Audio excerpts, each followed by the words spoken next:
attention.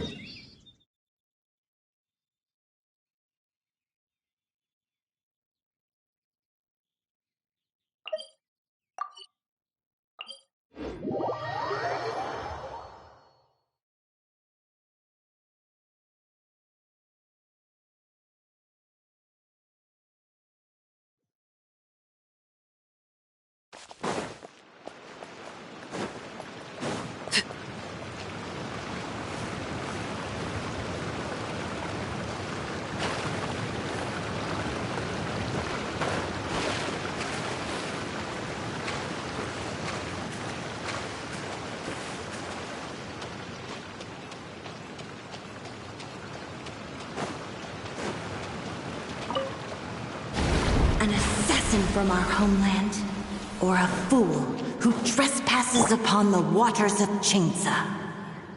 Coveting the shapes of the living, pure water can take on many forms. In this way, shall water deliver your punishment. The power of water is its ability to take any shape.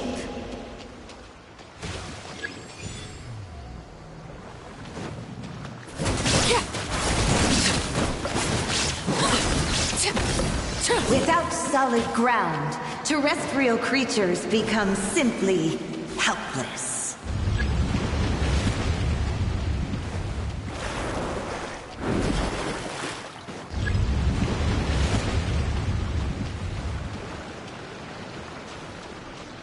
The power of water is its ability to take any shape.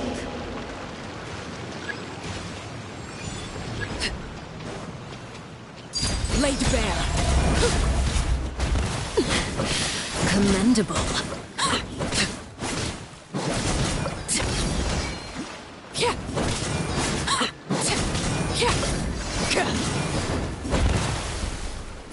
This is where you fall. One who is ignorant of water's treasures fails also to comprehend its horrors.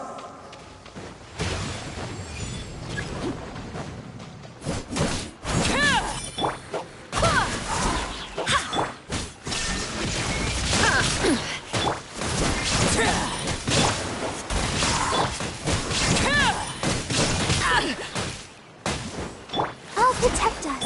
Illusion shattered!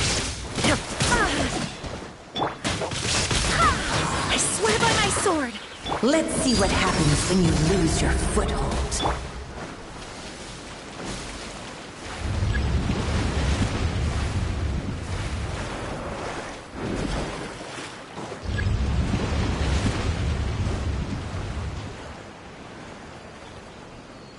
The power of water is its ability to take any shape.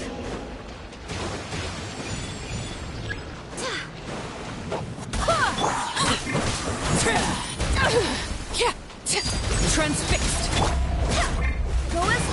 There is no escape. Now you shall perish. Everlasting as the moon. Overruled. We seek but a small haven of tranquil waters. Is that so much to ask for? As long as rain...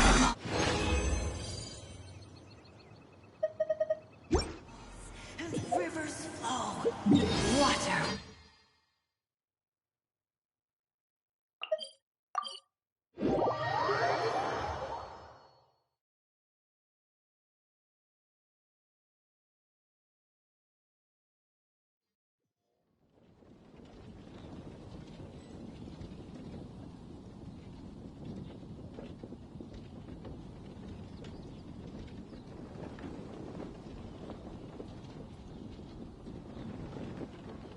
It's time to move on.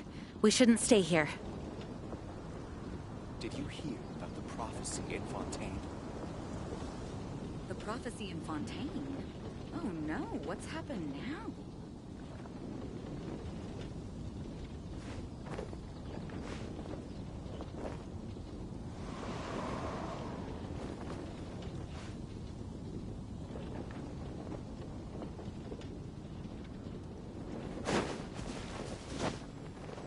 Did you hear about the prophecy in Fontaine?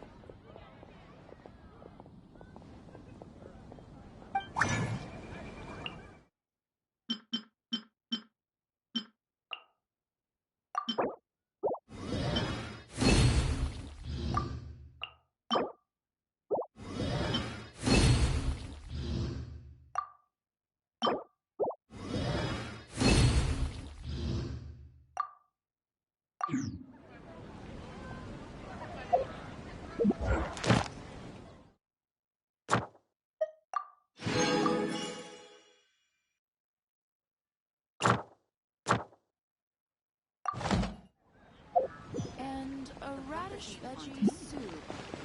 Oh no, what's happening?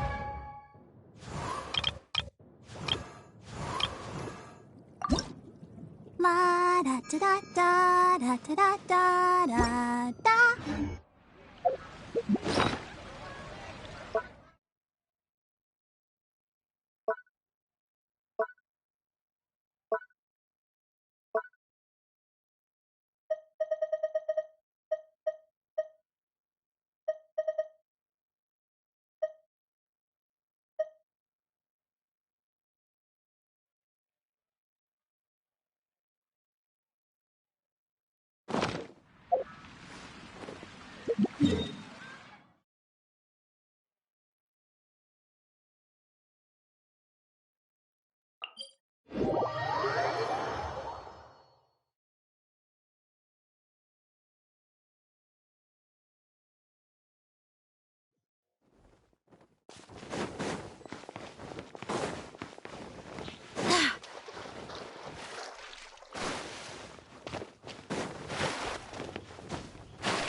An assassin from our homeland, or a fool who trespasses upon the waters of Chainsa.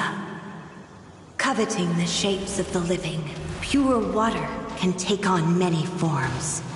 In this way, shall water deliver your punishment.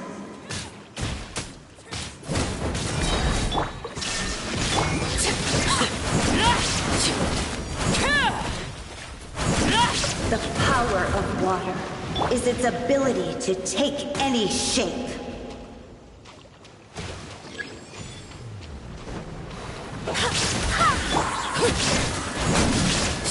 Transfixed!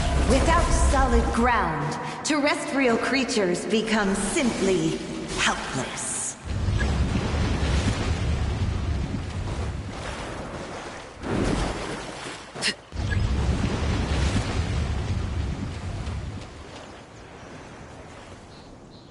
The power of water is its ability to take any shape.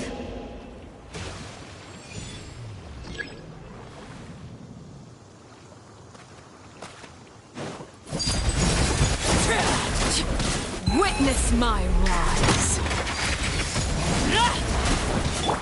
Illusion shattered. One who is ignorant of water's treasures fails also to comprehend its horrors.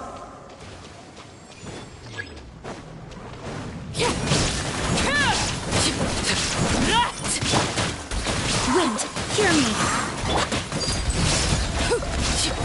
Let's see what happens when you lose your foothold.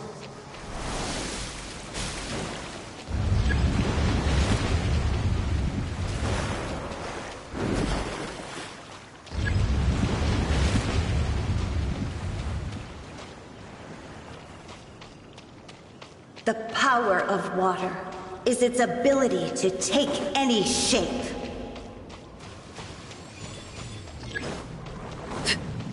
Overruled!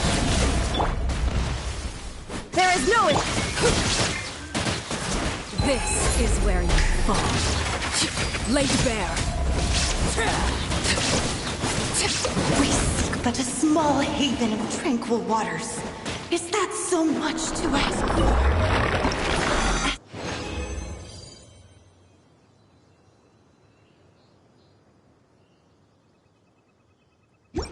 Long as rain falls and rivers flow.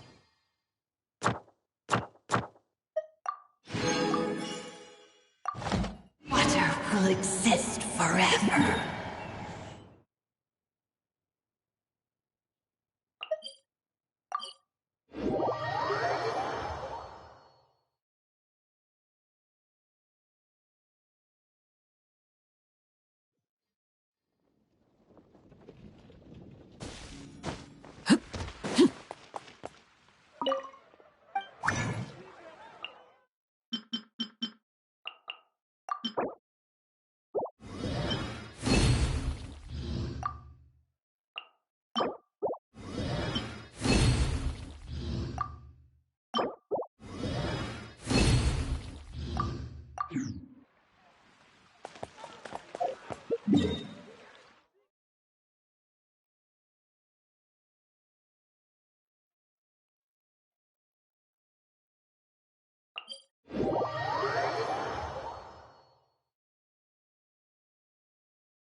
from our homeland, or a fool who trespasses upon the waters of Chainsa.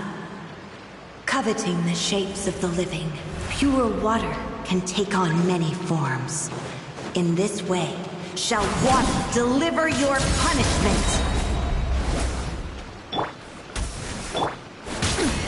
Insolent! Illusion shattered! The power of water is its ability to take any shape.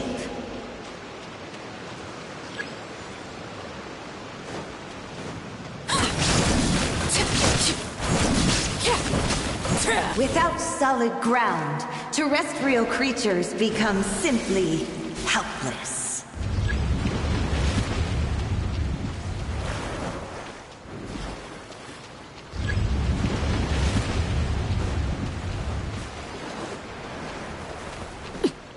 The power of water is its ability to take any shape.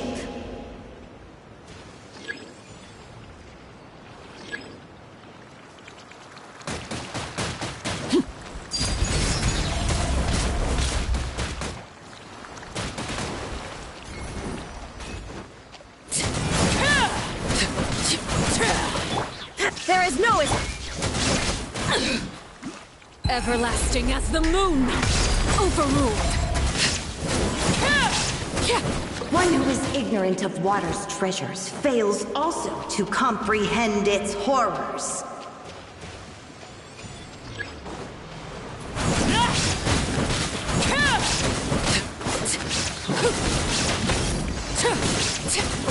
Transfixed! Let's see what happens when you lose your foothold.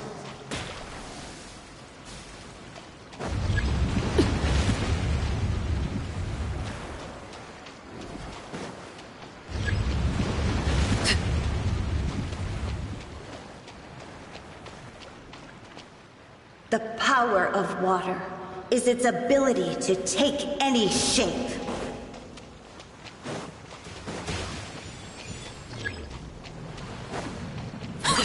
Overruled! Pitiful! This is where you fall.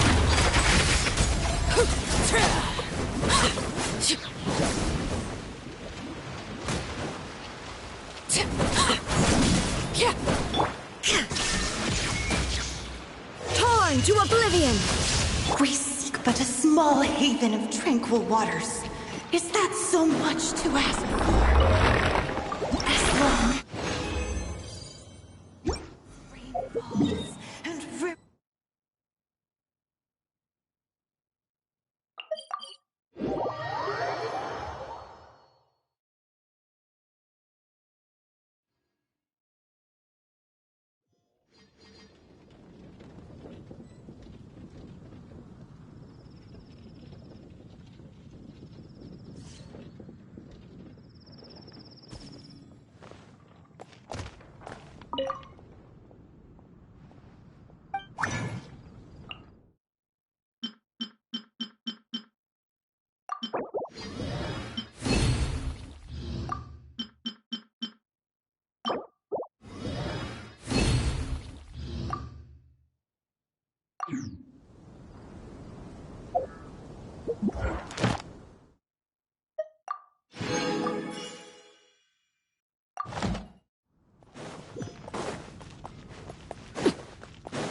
Ad Astra.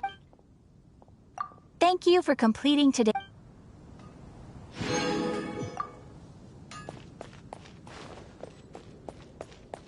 Haven't you heard? There's a strange wandering.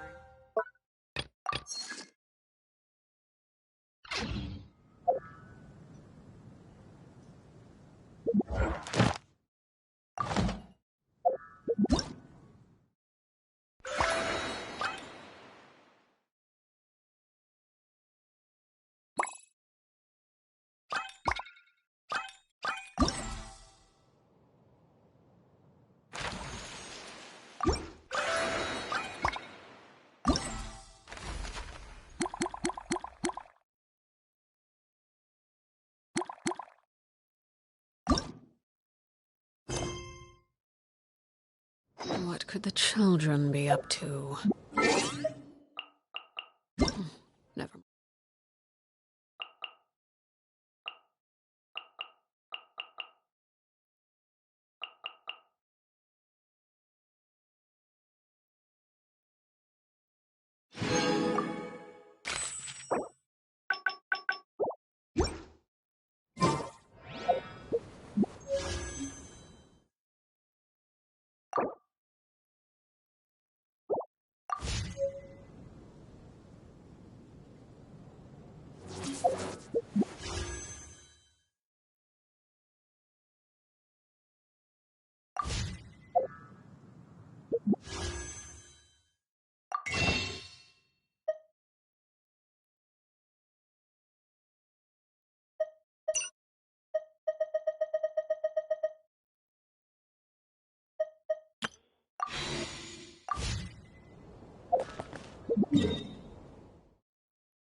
Maybe you're not.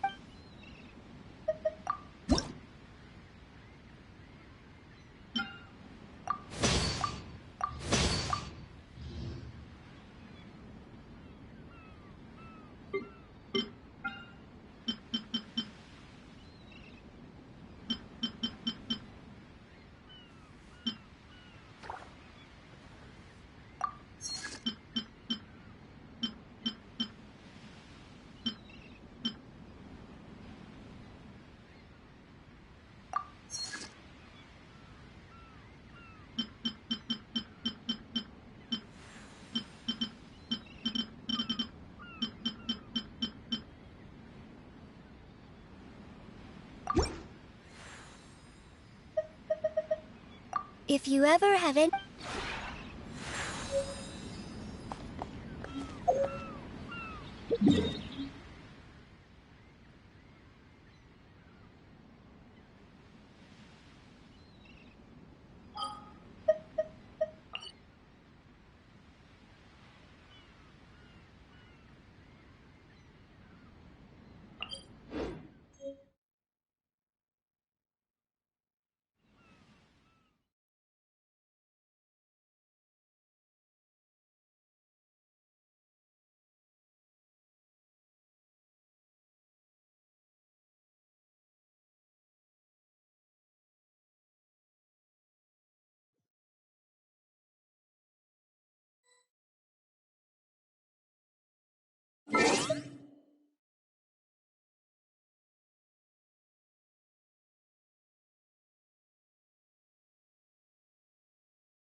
It's been a while since our last adventure.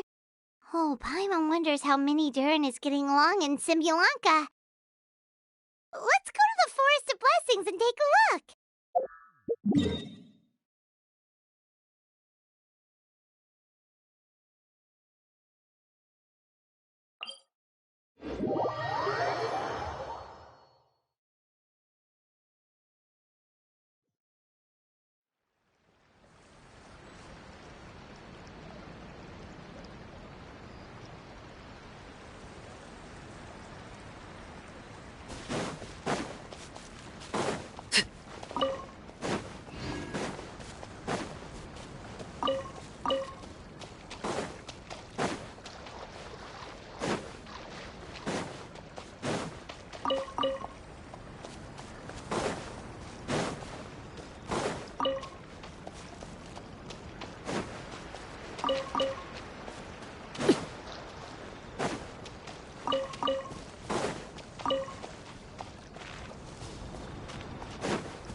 Here's your 2 magic tonics.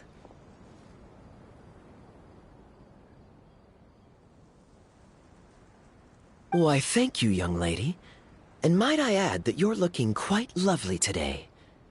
Jean, come on, take a seat and let's have a drink. I ordered one for you as well. But is this really appropriate? I mean... Still worried about Klee? Relax. Albedo's with her. She'll be fine. Kaya and Master Jean! What are you two doing here? Oh, look who it is. The Traveler and Paimon. You must be the pleasant surprise that Miss Alice told us about. Greetings to you both. This is one place I didn't expect to run into you two. The locals here have been talking non-stop about some brave heroes who saved the world. Let me guess. You two have been up to your old tricks. Well, not just us. We only played a small part. You could say we were 2 members of the Heroes Adventure Team. Still sounds mighty impressive to me. As ever, our honorary knight is making us proud wherever they roam.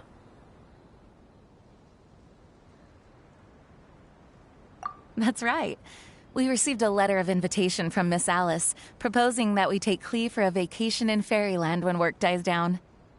I wasn't sure what she meant by Fairyland at first, but if my eyes are not deceiving me, she was being quite literal. Klee ran off excitedly as soon as we arrived. I'm a little worried about her, but Albedo insisted he would look after her while we do our own thing. We could hardly say no to such a considerate offer. So I took it upon myself to bring Jean to the nearest tavern we could find. Any excuse for a drink, huh? Well, we are on vacation. It's only fair that we get to indulge ourselves a little. You're right. I should make an effort to relax and unwind. It's what Miss Alice would want, after all. Oh, wait, Kaya? What exactly did you order from the bar? The house special, of course. Best way to get a taste of the local culture.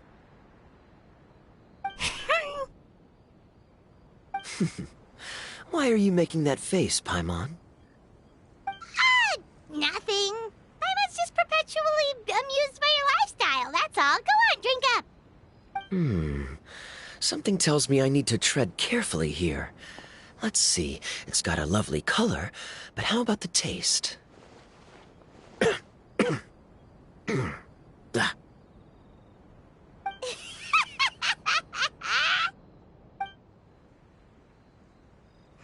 I think maybe I'll pass. But it's such a shame to waste it. All right, Paimon. Well played. Well, Paimon got burned too, if it's any consolation. It's nothing personal. Oh, by the way, we weren't the only ones who got invited here. I saw Kale earlier. She didn't see me, though. She was making a beeline for that big tree. The Kingdom of Breezes and Bells, you mean? Oh, this is turning into a huge reunion. Maybe we should go say hi to her. All right. Well, give her my regards. Thank you. Enjoy your time here, too.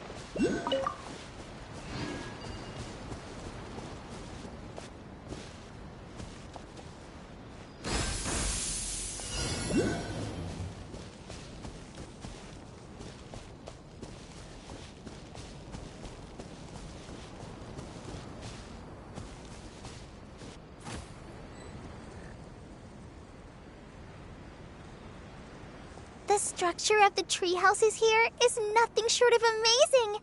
I have to write it down, so I can tell Master Tainari all about it later.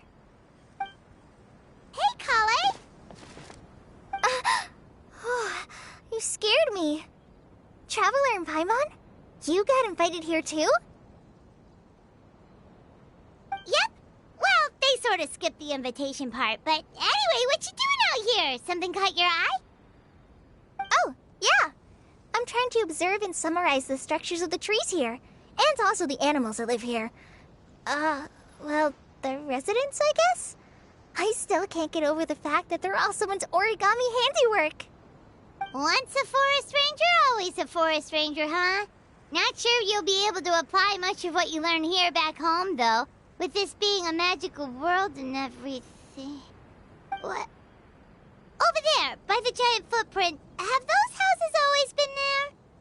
Oh, those? The local flying squirrels told me that they were built by a small dragon and some guy wearing a hat. Oh, that must have been Minnie Durin and Hat Guy. Any idea where they went?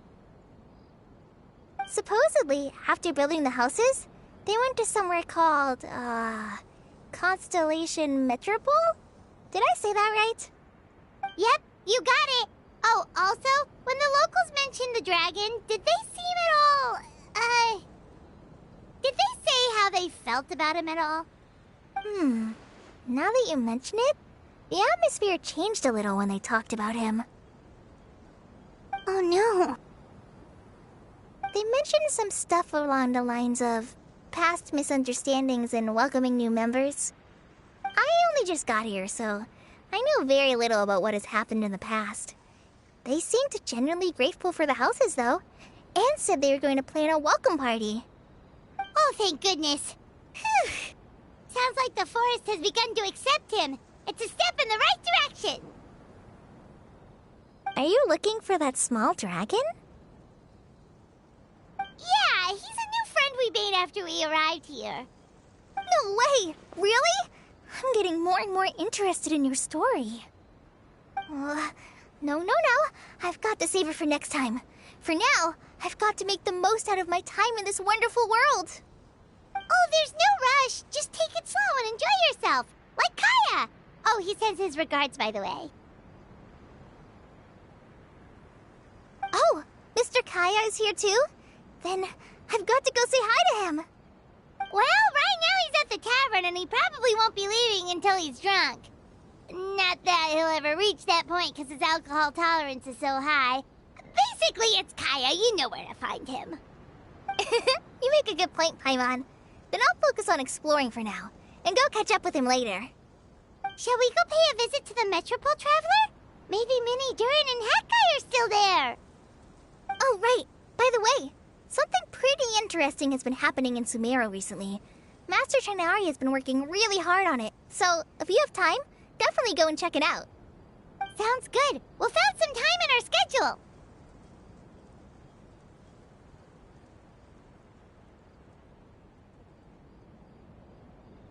Of course. See you later.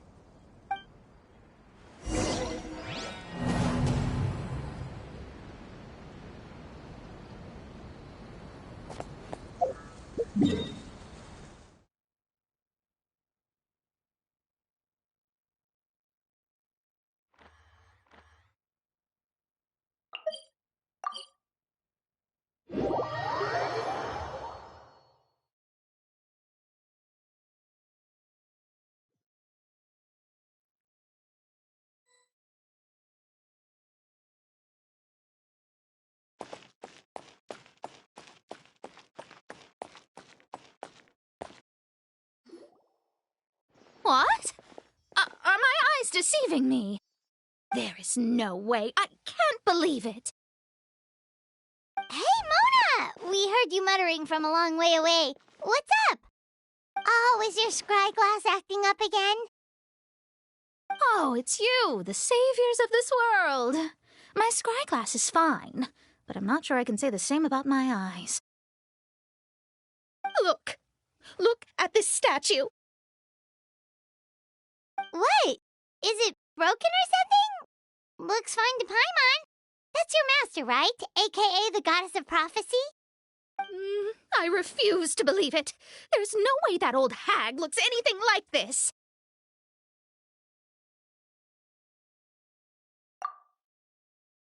When she was younger.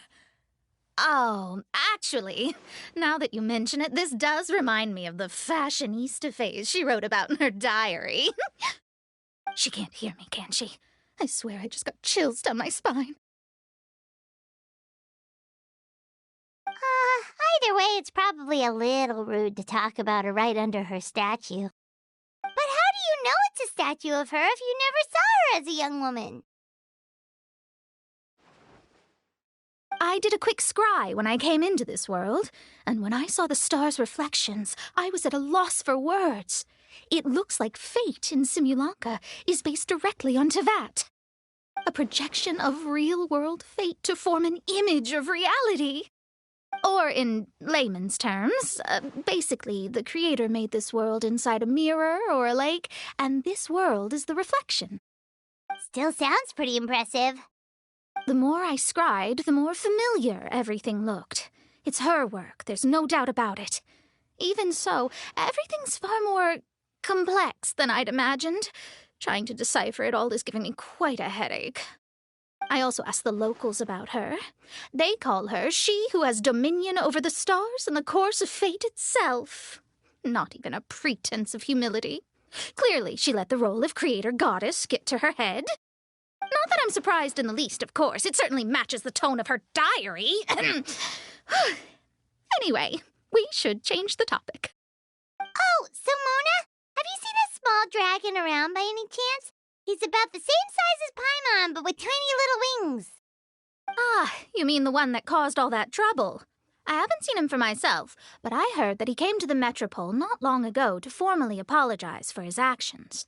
Apparently, he brought a huge stash of Toitanium and plant oil to make amends. Most people accepted his apology, although there are some who said that they'll reserve judgment until they've seen how he acts in the future. Oh, okay. Do you know where we can find him? One moment.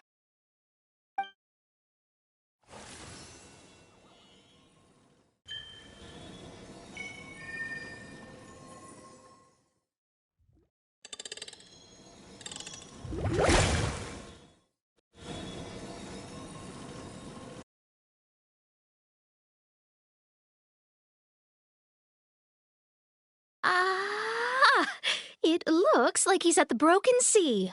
There's a big group of people with him, too. Cool! Wanna come with us? We can introduce you. I think I'll sit this one out. This might be the closest I ever get to meeting the old hag in her youth, so I think I'll spend some time seeing what else I can glean from her grand design. You guys have fun. What do you mean, be careful? Now you're making me nervous. We'll be off now. See you later, Mona!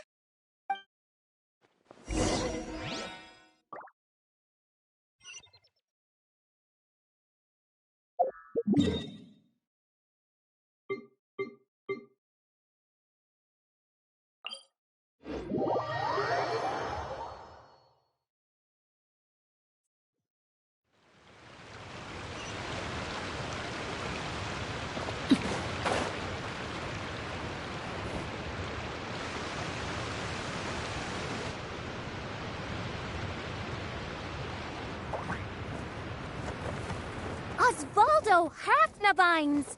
Dost thou see what I am seeing? Tell me that my all-perceiving Aug de Verurtelung deceiveth me not. Your eyes see true, mein Fräulein. Very well. Then, as sovereign ruler of the Immenachreich, I extend to you both my greetings, O Night Dragon from the land of the Thousand Stars and his hat-wearing servant. Who did you just call a servant? What mein Fräulein means to say is, hello, it's a pleasure to meet you. Pleasure to meet you too. But Hat Guy's not my servant. He's my friend. Now you're over-explaining. Hat Guy, Minnie Durin! Found you at last. Whoa, and Fischl's with you too? Oh, greetings, Outlander blessed by the Immenachreich. How honored you are to meet your prinzessin beneath the stars of another sky. Clearly a decision made by fate itself. Mr. Honorary Knight, Paimon!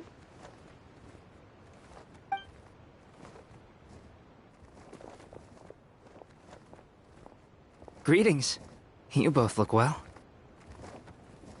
Hey there, Klee! Have you been having fun here? Yup, loads and loads of fun. There are so many cute animals and a magic train that was really long and a huge, huge castle and a king lives there and everything. I've been taking Klee to see all the sights. It's been a very enriching experience. Alice's magic is truly outstanding. Yeah, Mom's amazing. Klee wants to build a great big house now, too. So, your mom and my mom were friends? Mm-hmm. Our moms were friends, which makes you my big brother. My mom used to read your mom's stories to me all the time. They were great. Big brother? Wow. Thank you, Klee. Can I go play with Klee, Hat Guy? Suit yourself. Albedo, can I? Go on. Just don't go too far away. I'll come pick you up later. Yay! Come on, Mini Durin. Do you want to come play with us too, Fischl? Your princessin accepts your invitation. Rejoice! Though you may be concealed by fog, still you shall have the good fortune to witness the true might of the Aug de Bertelang. What mein Fräulein means to say is, perhaps we can all play hide and seek together. Mein Fräulein is it. Hooray! I love hide and seek! Oh, me too!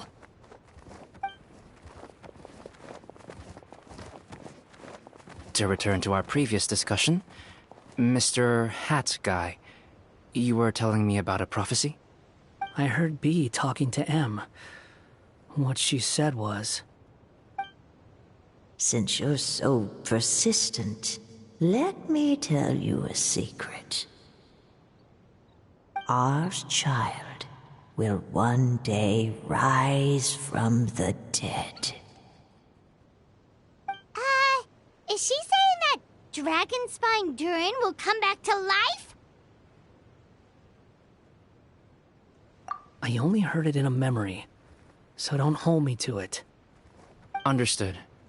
My recent observations at Dragonspine lend credence to this prophecy as well. Durin's heart has slowly but surely been growing in vitality. The process is extremely slow, but the trend is clear. What should we do? To start with, plan for every potential scenario, including, of course, the worst-case scenario. I am well aware of Durin's past, and I sincerely hope that things never escalate to that point. Still, we need to be prepared for every possibility. If the prophecy is true, and Durin's heart will one day beat again, I'd like to hope that whatever rises from the dead is no evil dragon, if you understand what I mean. Kind of? But not really. And so, when the time comes, Mr. Hat Guy, will you and Similanka's Durin be willing to lend us a hand in our hour of need? Huh? What's this got to do with me? You saved the Durin of this world. I don't see that as a mere coincidence. If there is any meaning to be read into the actions of the three goddesses, beyond fairy tale whimsy alone, I can only boldly speculate that the fate of this reflected world may have a reciprocal effect upon our own world. If Durin of Dragonspine will soon come back to life, we will need many Durin's help, as well as yours, given that your fates are now intertwined. Well, that's a nuisance. To be sure, it certainly won't be easy. Albedo! There's a flying paper ship over there. Can we go see it together, please? Sure. 2 seconds. I'll be right with you. Please give my suggestion some thought, Mr. Hat Guy. Hat Guy, I'm back! Huh? What were you guys talking about? Nothing. Huh. Okay then. Let's go join the others. Everyone's going to check out the new origami ship. All right. I'll be right there.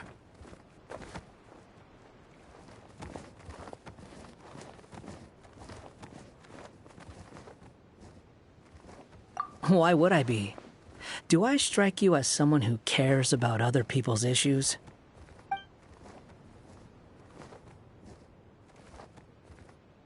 Quit trying to guess what I'm thinking. I'm leaving.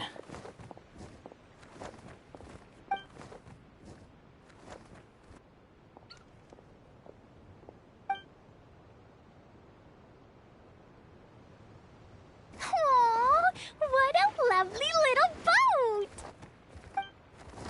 The forest fairy helped us make it. Paimon just realized there's a lot fewer people around the Broken Sea now. Guess most of them have made their way back to the Metropole. Does this boat have a name? I can't see one anywhere. Huh? A name? Every boat has a name. At least, all the ones I've seen before. They're usually symbolic names that represent something aspirational.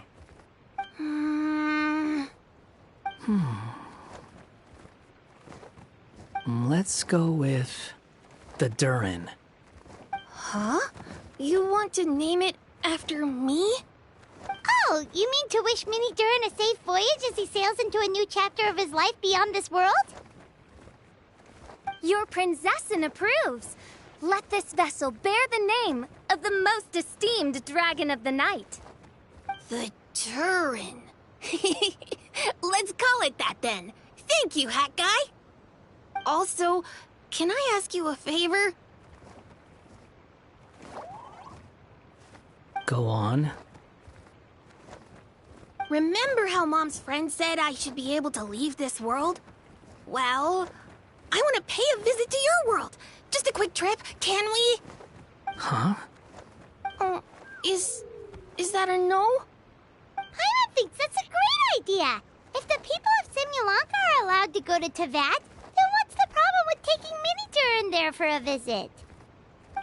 I'm assuming I'll have to be your bodyguard while we're there.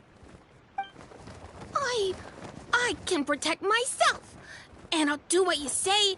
I won't fly off on my own, I promise. Please, can I go? It'll be up to you to stick close. If you disappear on me, don't expect me to come looking. Got it! I'll stick close! Why don't you take the Durin? Now you've given it a name, it'll be a maiden voyage for the boat and a brand new journey for you. Are you leaving, Mini Durin? Okay. Well, make sure you come visit me in Mondstadt so we can play together again. Klee will draw you a map to show you the way. Though our time together has been as fleeting as a ray of light in the depths of the long night, the Immonokreich will welcome you with the grandest of music ceremonies on the occasion of our next reunion. As surely as the stars in the sky watch over us, we shall meet again. What Mein Fräulein means is that you're always welcome to visit her at home as well. Cool! I have so many new friends now. I'm so happy. Are you done yet? If you want to leave, then get over here.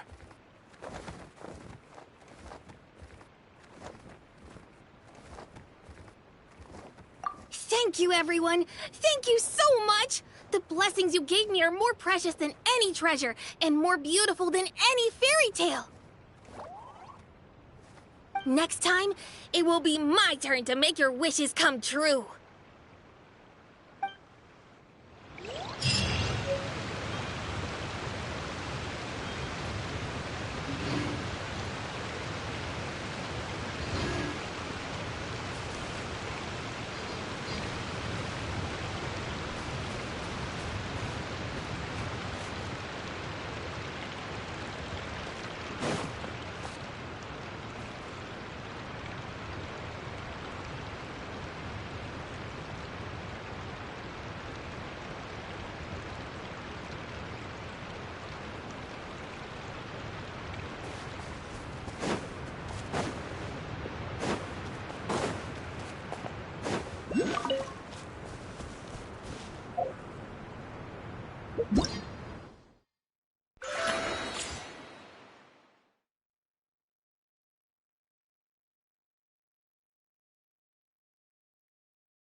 How's everything going with your thesis? I should be able to publish it next month. A few days ago, I was worried that I'd have to stop my work on it. Thankfully, that didn't come to pass. Well, Azar was one of your thesis advisors. Honestly, I was afraid that you might have gotten dragged down as well. How did things get settled? The newly appointed acting Grand Sage reviewed all of our projects and gave us permission to continue our research. Acting Grand Sage? That sounds like a new thing. Yeah, I heard that selecting new sages has been taking some time, so he's just filling in. But it's all thanks to him that our research results weren't jeopardized. Once my paper is published, I'm definitely giving myself a long vacation and getting some much-needed rest. Mondstadt sounds like a good idea.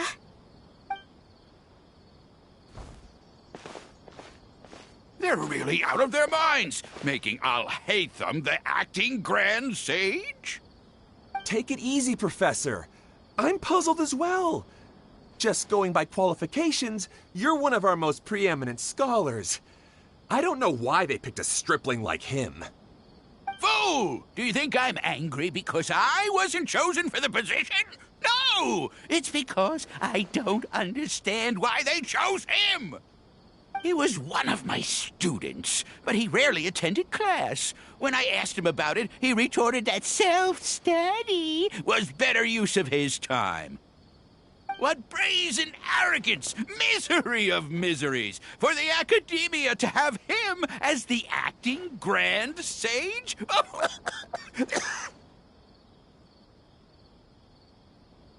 Professor, don't get so worked up.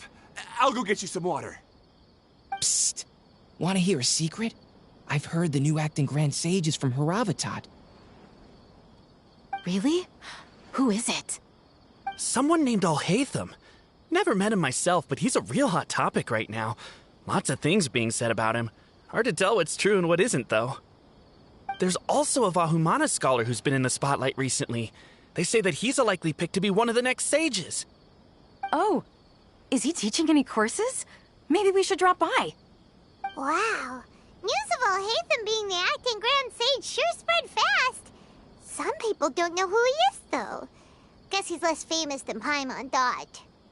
Some people are saying good things and others bad. Especially that old guy just now. He really doesn't like Al-Haytham.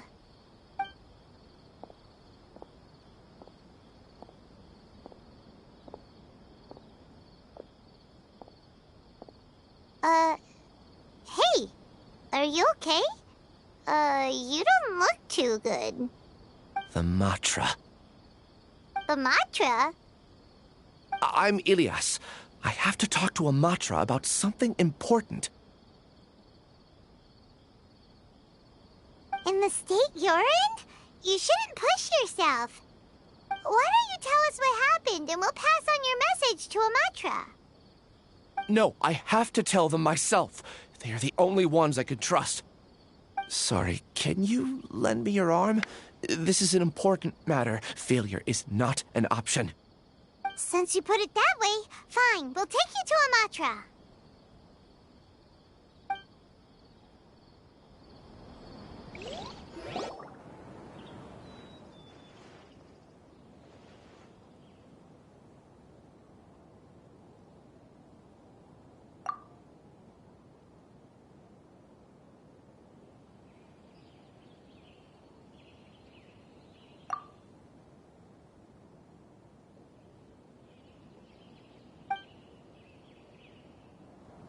We promised to take you to a Matra, but we don't know that many, do we?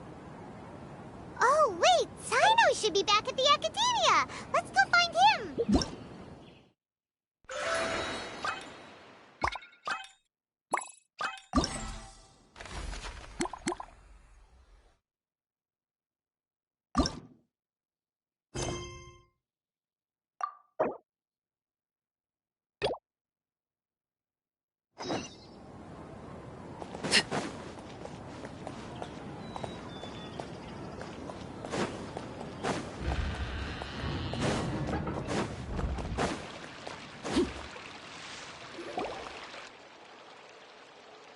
Wait, you two! Just a moment, please. You're the Traveler in Paimon, right? I thought you two looked familiar. People have been talking all about you. It's a pleasure to meet you. Do you have a moment? There's something I'd like to discuss with you. My name is Nabil. I'm a Matra in the Academia. You're friends with Sino, right? I've heard him mention you before. Currently, Sino is out investigating a case involving smuggled canned knowledge. It's been days since we've last heard from him. Oh no. Do you think he's in trouble? Well, to be completely honest, it's pretty hard to imagine anything that could pose a threat to Sino. But since we haven't heard from him, we're starting to suspect that the case might be more complicated than we had originally thought. Word has it that you two are brave, smart, and extremely capable adventurers. Do you think you could lend us a hand and help investigate the smuggling? Alright, since you asked so nicely, we'll help. Large amounts of canned knowledge from unknown origins have been appearing on the market recently. Sino suspected that there's a secret route being used to move the capsules. According to some research, using large amounts of canned knowledge could lead to some serious consequences. And, unfortunately, most people have yet to realize that. Rumors also have it that some particularly dangerous canned knowledge has made its way into the market. Regardless of whether the rumors are true or not, this case calls for urgent action. Last we heard from Sino, he was investigating somewhere outside Sumeru City. It seems that he had found some leads at the time, but we haven't heard from him since. Sounds like we better go look for him. Come on!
We finally found you! Ah, it's you two. I knew I sensed a familiar presence. But I'm very busy at the moment. We'll have to chat some other time. That's right! Nabil asked us to come and check on the situation. So Nabil told you about this? Divulging my location without authorization. I'll let it slide for now. This isn't the time for that. I see. Well, the situation might be more problematic than you anticipated. I've already questioned several people, but gained very little information. Long story short, I was able to learn of the secret location where the canned knowledge is being sold. You're welcome to accompany me if you're interested. Whoa, sounds pretty complicated. But having a chance to catch bad guys with Sino, it's like we're a part of the Matra. Alright, sign us up!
Laid bare.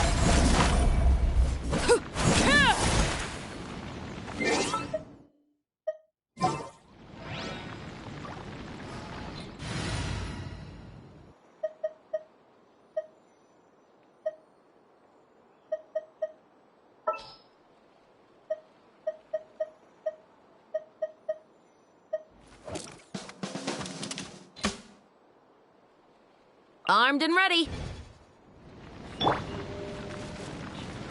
Stop right there!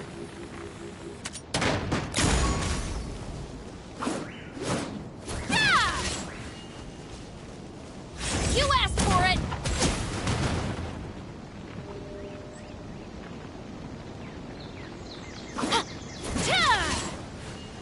Final warning!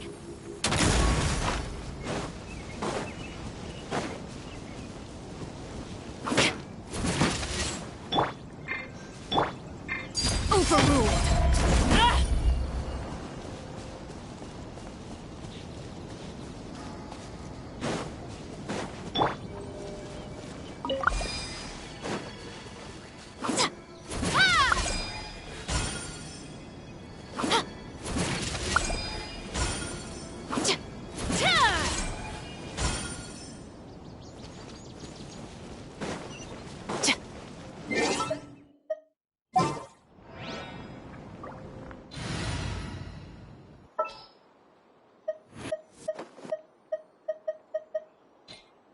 Let the wind lead.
Illusion shattered!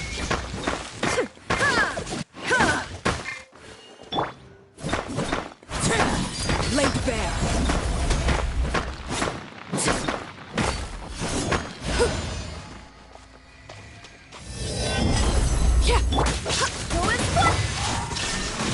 Let's dance!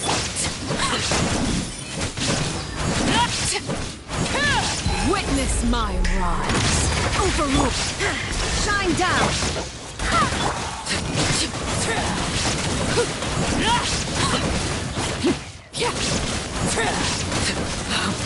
Wanted more.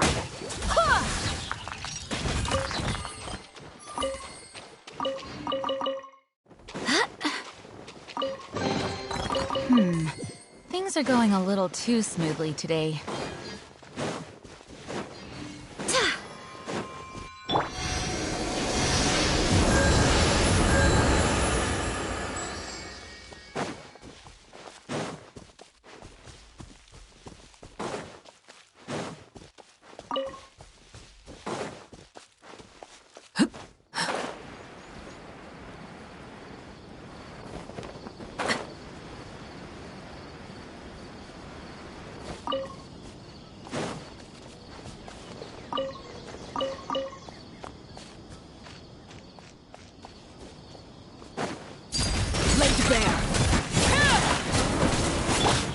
Illusion shattered!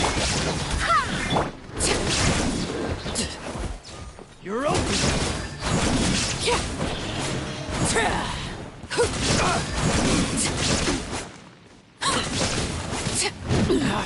Go! Transfixed! Should replace my hammer.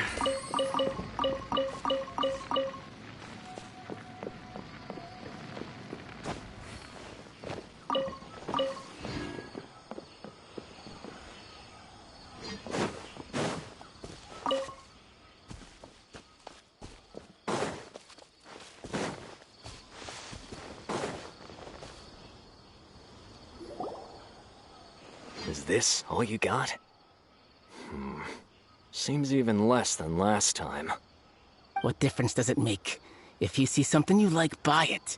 If not, then keep walking. They've been cracking down on us lately, so we don't have much on hand. If you see something that catches your eye, then now's your chance. There's no telling when we'll have more. What does the Academia think they're doing? Alright, I'll take these here. Let me see what else you have. I don't see any real gems in this batch. It's all pretty ordinary stuff. Whatever, how much do I owe you? 150K. Show us the Mora, and you'll get the goods. Put the Mora down and your hands up. It's Sino! When's he ever gonna let up? Hey, forget the goods! Let's split! But don't forget the Mora!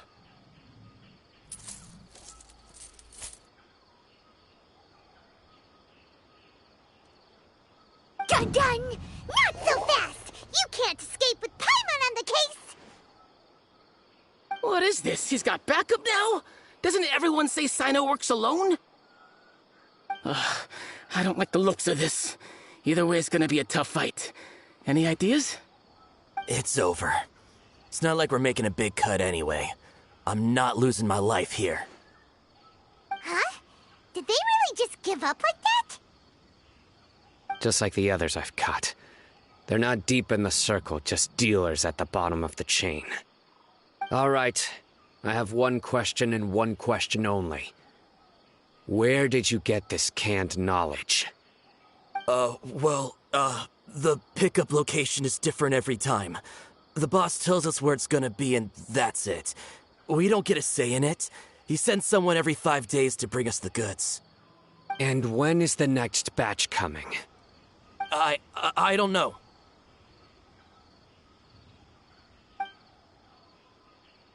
He's telling the truth. Honest. Normally, we should have received a shipment 3 days ago, but we didn't get anything.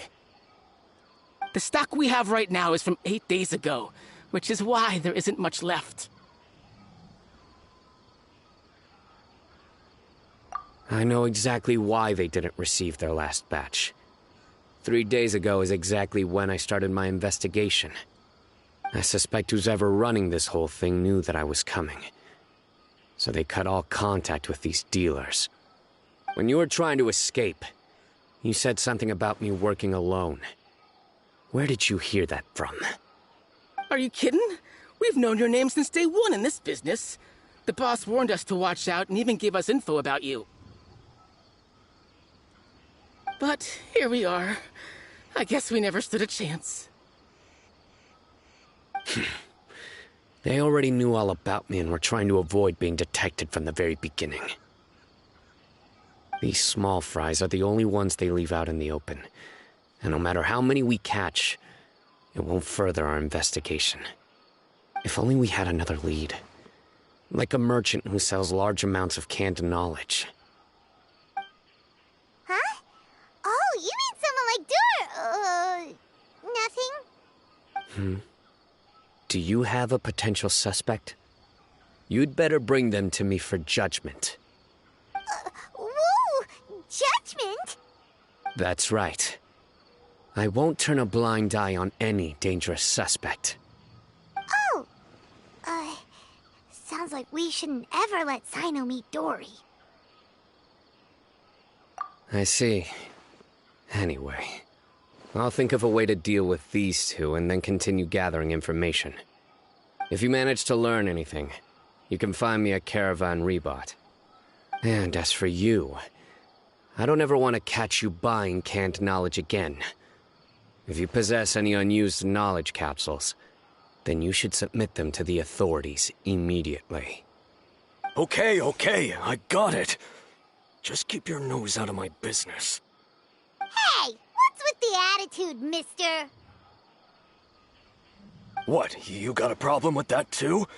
Listen, buying canned knowledge is a deal between two people, the buyer and the seller. We don't need people like you butting in on our business here. Think about it. If the academia is hoarding something as convenient and useful like canned knowledge, then they must have been planning only to use it for themselves. Am I right? The academia has clearly published the potential dangers of canned knowledge. I don't like having to repeat things. And besides, I'm sure you wouldn't listen anyway. I just hope you understand that your actions are what fuels the smuggling of canned knowledge. If I ever catch you again, I will personally see to it that you are punished. All right, Traveler. I need to go now.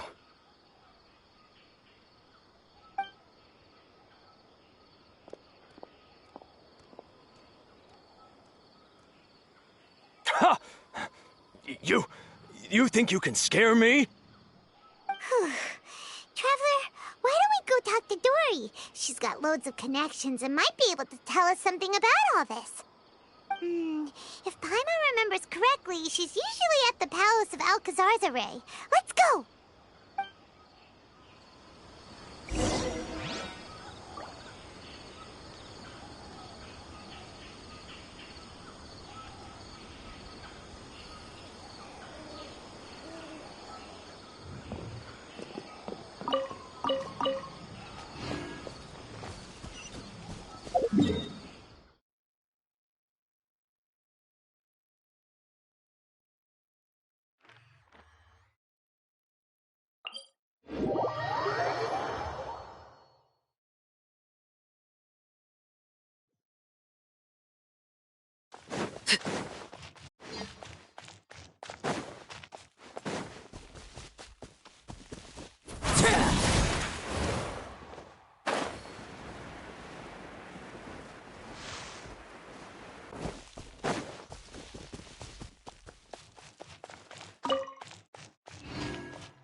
I see. So that's the latest scoop. Good thing you didn't rat me out. Otherwise, who knows where I'd have to be hiding to avoid attention. No idea. Sorry. I've already cashed out of the canned knowledge business. Huh? You mean you stopped selling it? That's right. With so much canned knowledge flooding the market, it was becoming impossible to fetch decent prices anymore. Besides, it seems that group of smugglers has practically taken over the market. It's a little rule of mine to never fight for a share of someone else's market. If I'm gonna make Mora, it's gonna be the lion's share. Plus, with regulations getting as tight as they are now, I figured I might as well just hang it up. Sounds like we came all this way for nothing. Well, not completely. Granted, I don't know who's behind all the smuggling activity, but since you didn't sell me out, I'll let you in on what I do know. After all, those smugglers have really crossed the line, butting their way into the market like that. I hope their luck runs out soon so that I can take over. I mean, so that the industry can become more fairly regulated. Hey, you just want to make more business for yourself.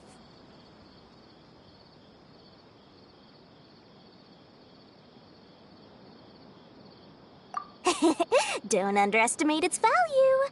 Think about it. You can gain all sorts of knowledge while bypassing the troublesome process of studying. Naturally, that makes it a product worth a high price. Of course, not everyone needs that kind of knowledge, but market as big as Sumeru, there is plenty of demand.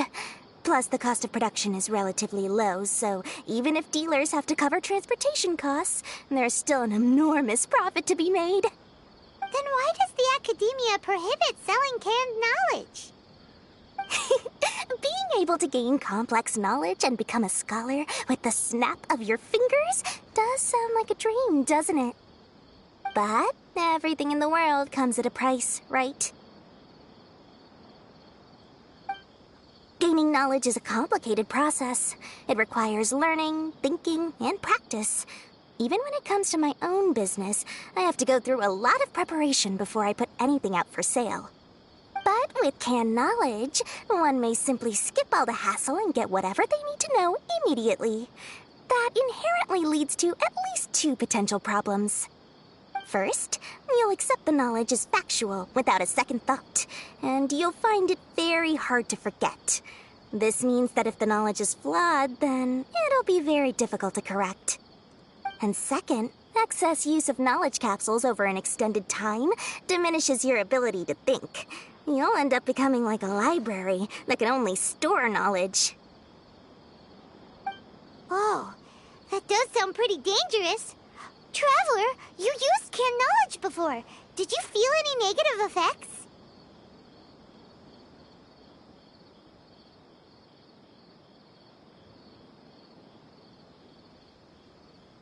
Of course, using it sparingly is not an issue, which is exactly why I used to sell it. It's just like how medicine can be used to cure diseases, but can also do harm when overused. It all comes down to balancing the right amount. Anyway, back to the point. There'll be consequences if the sale of canned knowledge by those smugglers is left unchecked. And what's worse, you're playing right into their hands by focusing only on the canned knowledge that's made its way into the market. As far as I know, their real purpose is to distribute information about the Court of Desolation. That's where the real business opportunity is. The Court of Desolation? What's that? Rumor has it that it's a site of ruins from the age of King Deshret. It's said that with the treasures inside, one can see beyond life and death. But any research of the ruins is strictly banned by the Academia. Word on the street is that there'll be an auction taking place in the desert. They're auctioning rare canned knowledge, some of which is related to the Court of Desolation. Once I heard about the auction, I began to suspect that all the canned knowledge popping up on the market is just a diversion. I'd wager that their real target is the Court of Desolation. Because studying those ruins is not just a simple matter. It requires knowledge spanning several fields. So, if they're aiming to quickly assemble a research team, canned knowledge would be the best solution. As for the auction, chances are they're trying to attract and scout out anyone with interest or expertise on the subject. On the other hand, no one can say for sure that they will ever succeed in finding the Court of Desolation. So, they might as well just make a fortune while they're at it by hyping up the related canned knowledge at the auction. Sounds to Paimon like we better head to the desert and see the auction. Who knows, we might find some leads there. That's right. And now that I've shared all that valuable info with you, it's time to introduce our limited edition desert travel kit. It comes complete with a map straight to the auction location.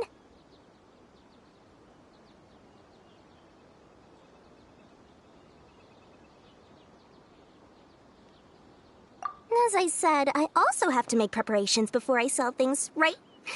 Now, let me consider how much I should sell this for. I've got it! 500,000 mora per kit! That's quite the bargain. We'll even offer a 50% discount for little Paimon's travel kit.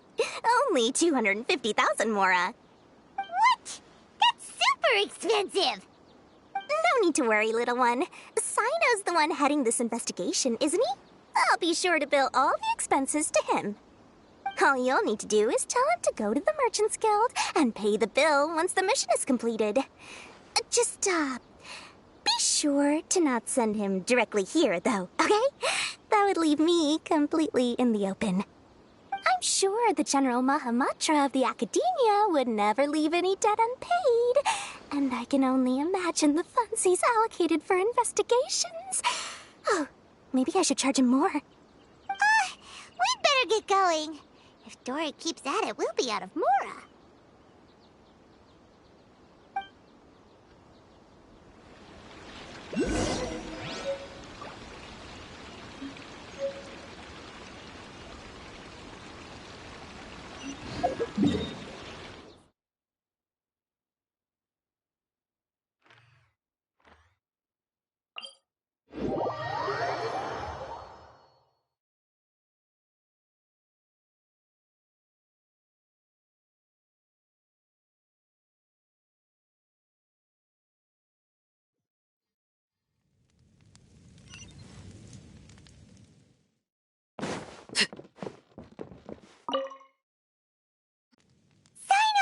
We got news for you. What the smugglers are really after is a chance to research the Court of Desolation. They're hosting an auction in the desert to sell canned knowledge about those ruins. The Court of Desolation. I won't ask how you came by this intel, but is it reliable?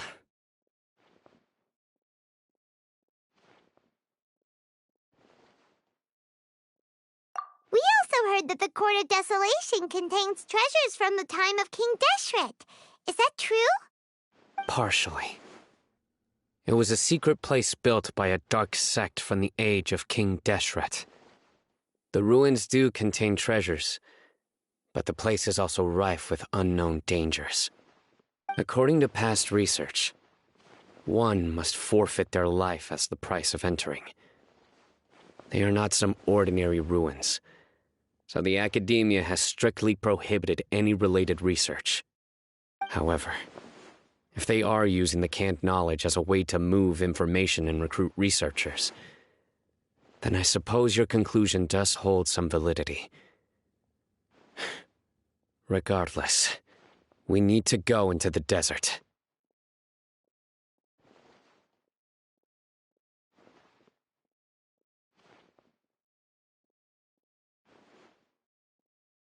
Less in recent years, but there are always those who attempt to do so, both inside and outside the Academia. After all, legends claim that whoever obtains the treasures inside can see beyond life and death, or even resurrect the dead. Death is often the greatest grievance for many people. Though they're fully aware that the chance of these rumors being true are slim, they hold tight to such fantasies and pursue them regardless. That's why some continue to research it, regardless of it being a restricted subject. On top of that, it's hard to track the source of information contained in canned knowledge.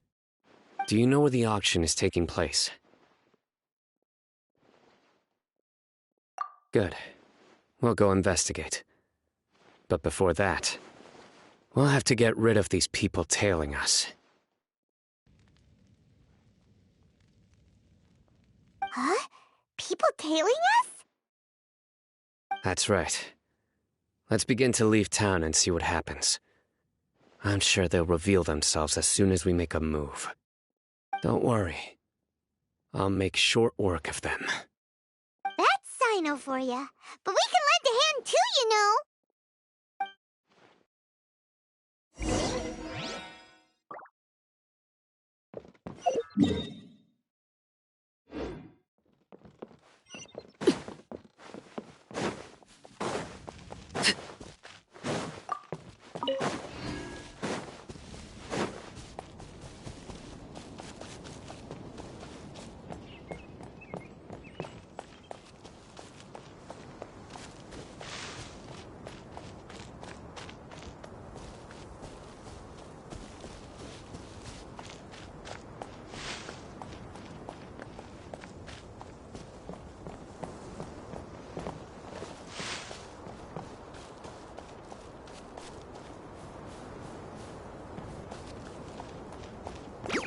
Laid bare.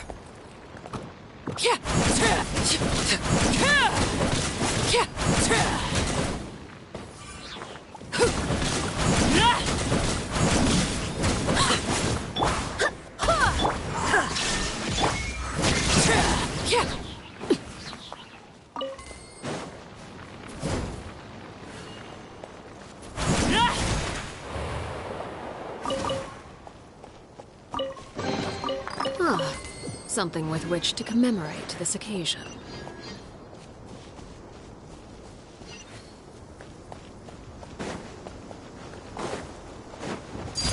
Transfixed applied. There is no escape! Where do you think you're going?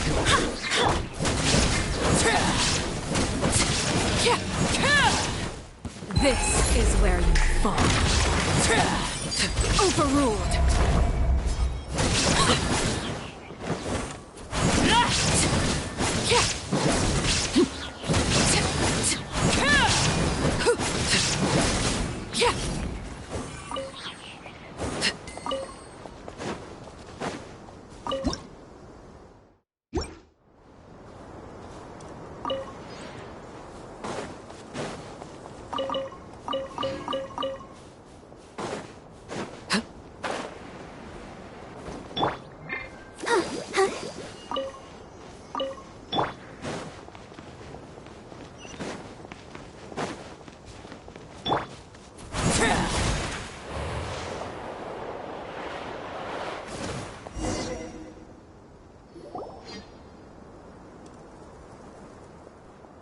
Hold it right there.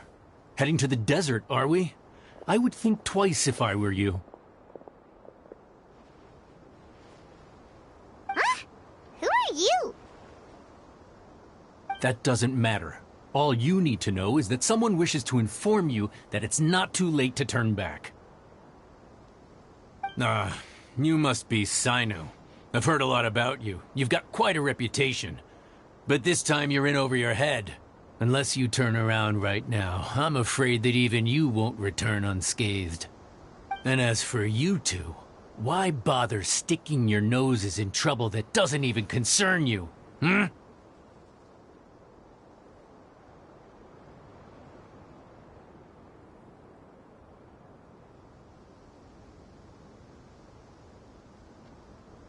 That's right! We won't just sit back and do nothing! Ha! Have you really thought it through? You're not just doing this for recognition, are you, Sino? My employer said that he's willing to compromise as long as you just walk away. He could, for example, reduce the amount of canned knowledge on the market. I'm sure that would help your investigation appear to be successful enough. On top of that, he's willing to give you a cut of the profit. So you see, you get both Mora and a boost to your reputation. I can't think of a reason why you would pass that up. Is that so? Well, I can't think of a reason why I'd accept. I've heard enough. Get out of my way. Sorry, no can do. We're getting paid to ensure you disappear. Since you won't turn back willingly, then we're gonna have to make you go back.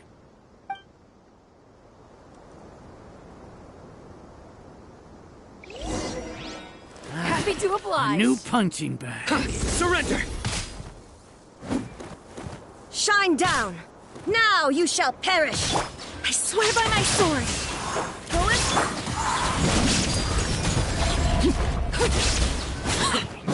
Need more.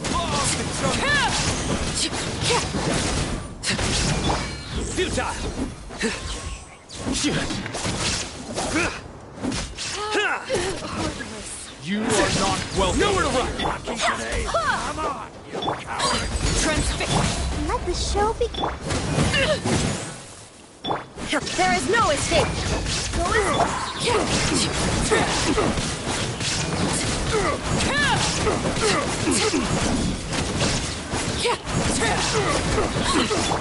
Shine down!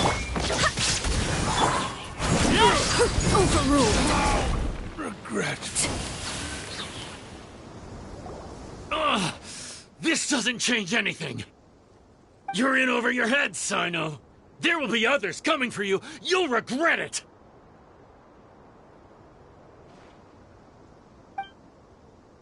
Let's get out of here.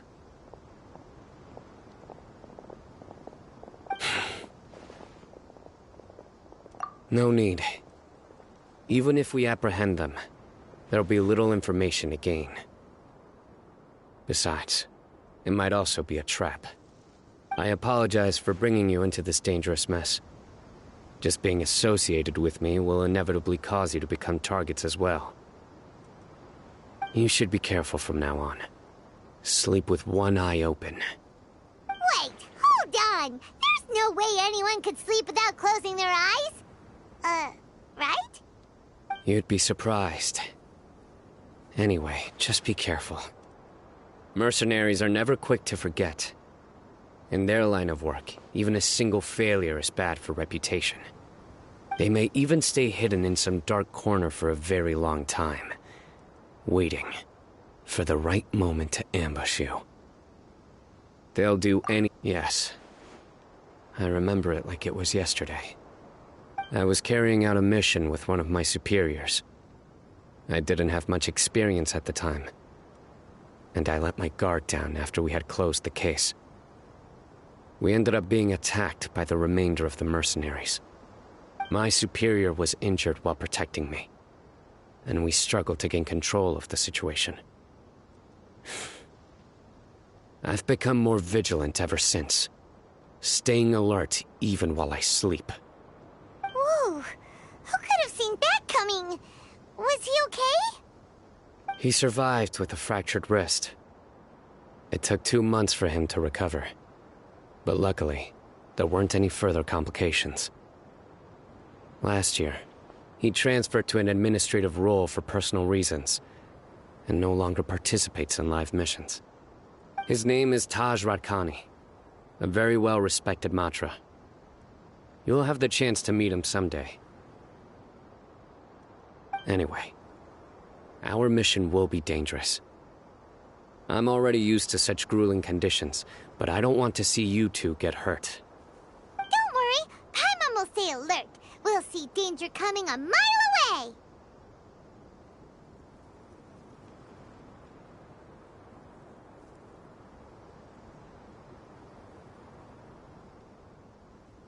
Good. Don't worry. It won't be long till we're at the bottom of this. And once this is all over, I'll sweep away any other hidden dangers.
So hot.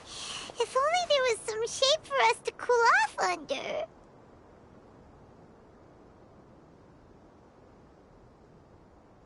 We still have a long way to go, so you'll need to hang in there for a while longer.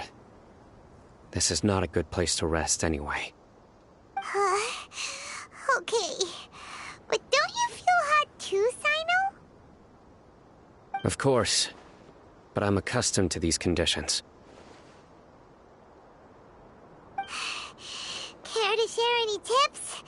Paimon's about to melt away. Just try to stay focused. Use your willpower to support your mind. The moment you start to give in is when you'll feel more tired. Take one step after another. Don't let your mind perceive your body's limitations. We must get somewhere safe before we can relax. Okay, if you say so. But where would be a more safe place to rest? Paimon thinks this is a perfectly safe place to stop. Just look Look around. It's just sand and desert. There aren't any monsters for miles around. Whoa! Where did these scorpions come from? Watch out. Something's not right about them.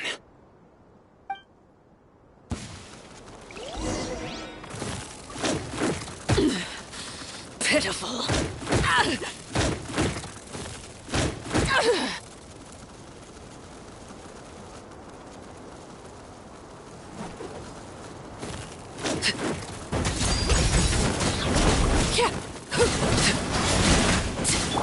Illusion shot.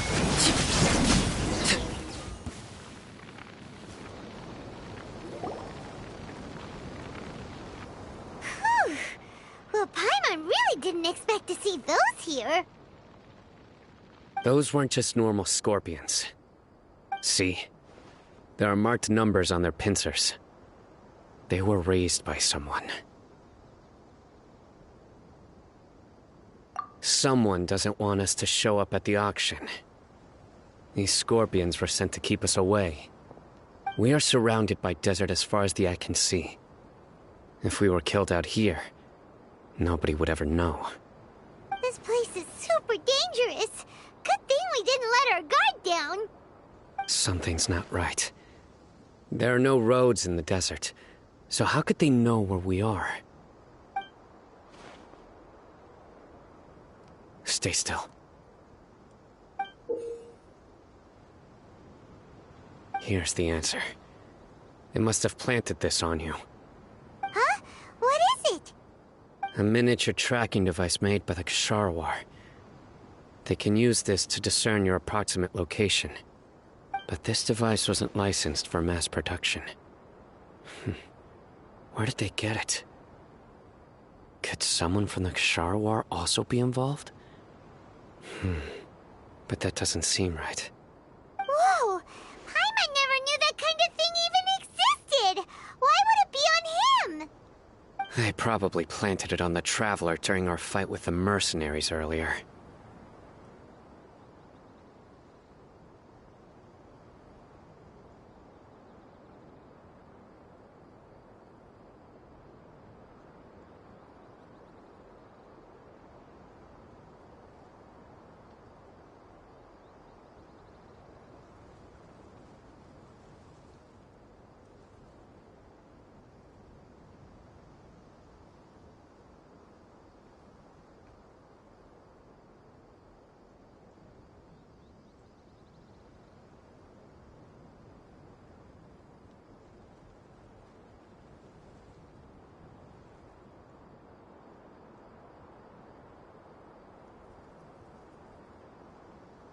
It was a frantic fight.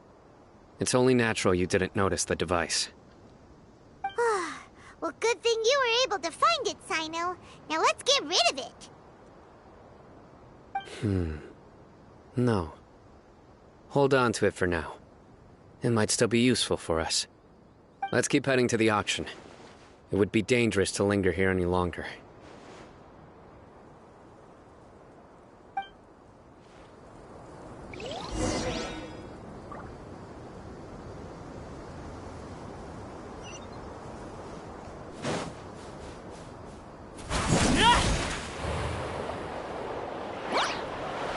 They're back again! How many of them are there?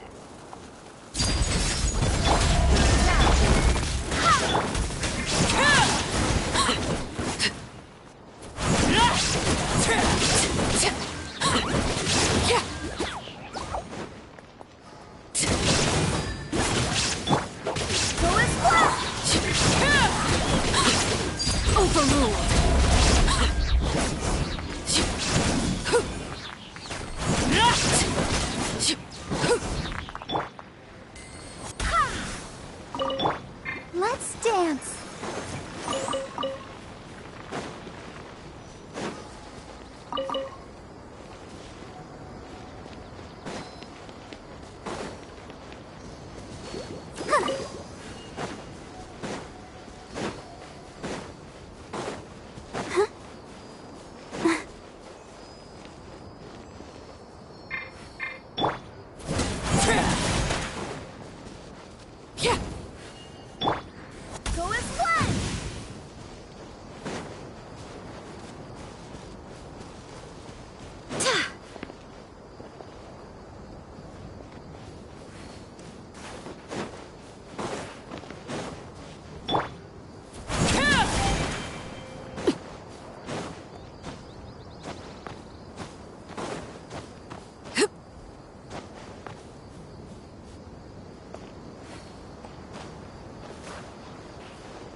show be...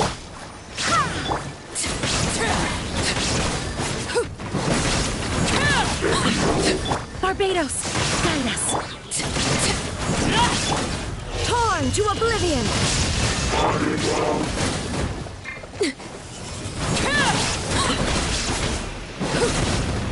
Witness my rise. Transfixed. I'll protect us.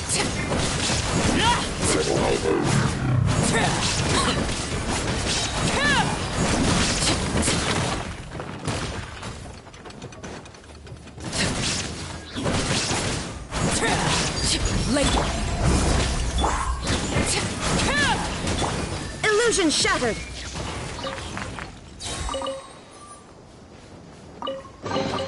But a momentary distraction.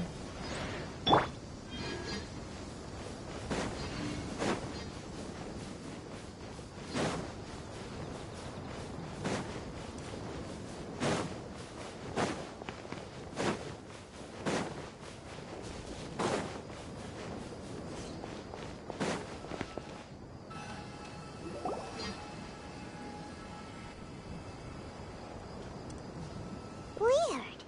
Is this where the action is? Yeah, not a single soul. Maybe they're on break right now or something. They didn't waste any time getting here after we defeated those mercenaries. They shouldn't have been able to give any warning of our arrival. But even so, they still knew we were coming. Someone here must have been watching the tracker and warned everyone to clear out. Aw, what should we do now? We searched the area. They couldn't have moved all the knowledge capsules so quickly. There might still be something left for us to find. All right, let's take a good look around the area.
Did you find anything?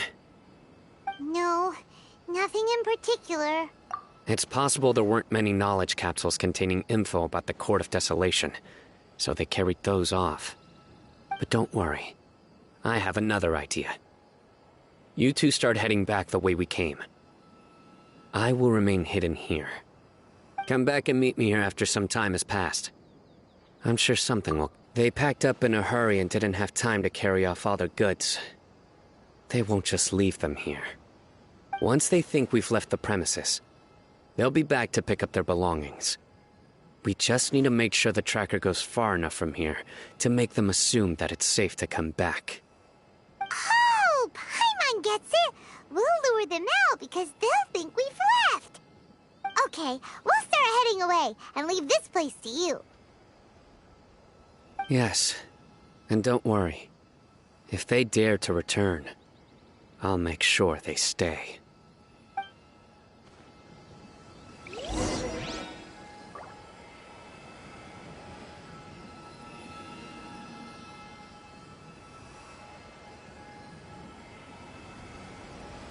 I do hope the Knights of Favonius are all working hard.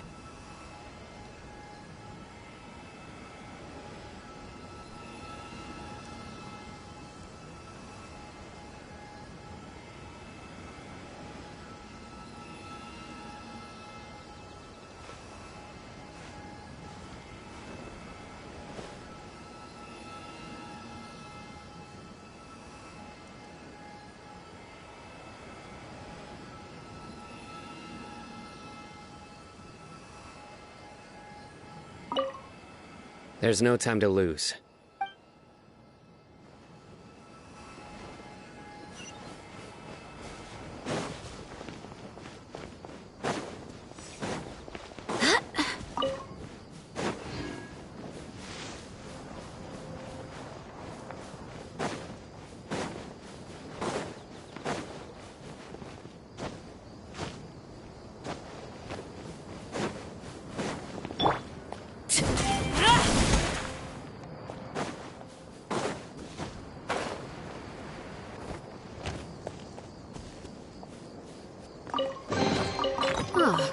Something with which to commemorate this occasion.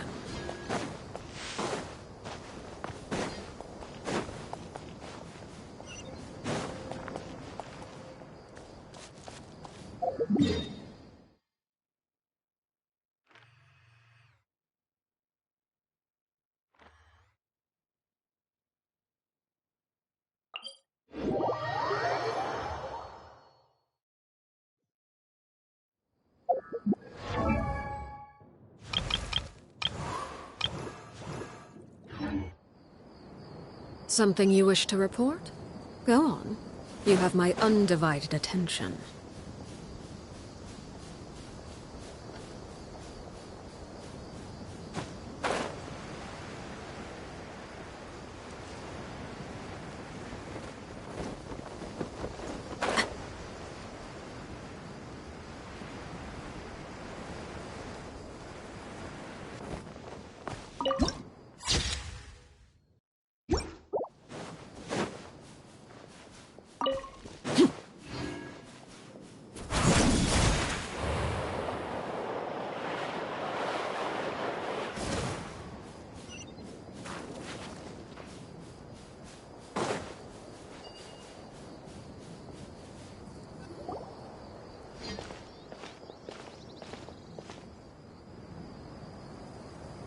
Ugh, so tired. We've probably gone far enough now, right? Yay. Let's rest for a little while before we go back to find Sino.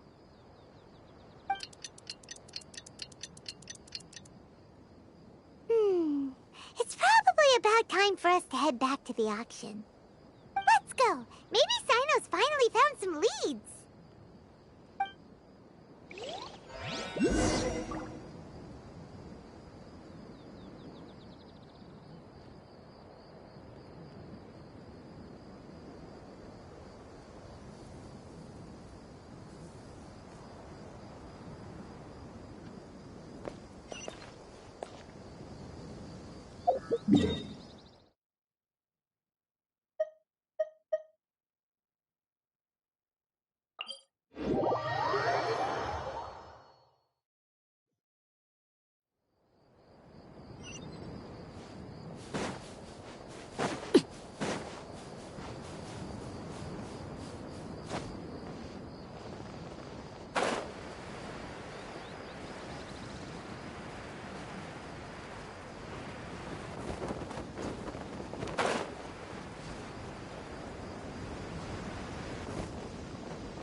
So you're the bad guy behind all this, aren't ya? All right, tell Paimon everything you know.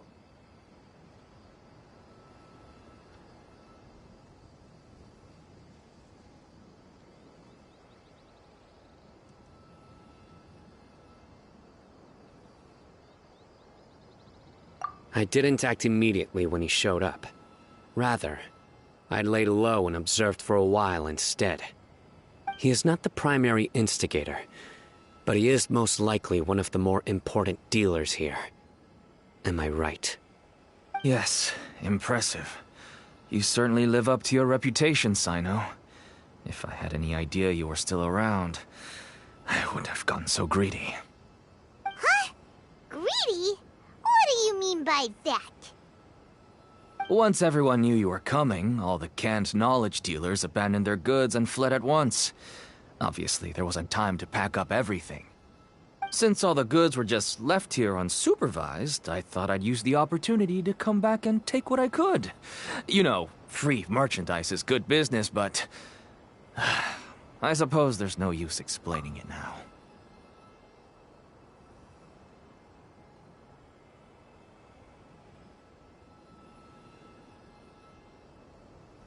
You must know who's manufacturing and selling the canned knowledge, correct?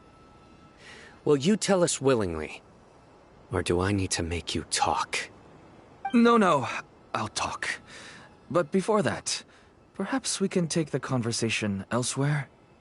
If we stay here, chances are that someone will see me with you. That would put both me and my family in danger. All right. Where do you suggest we go? How about my home in Aru Village? It should be safe there. Fine. Let's head out. You can throw away the tracker now, traveler.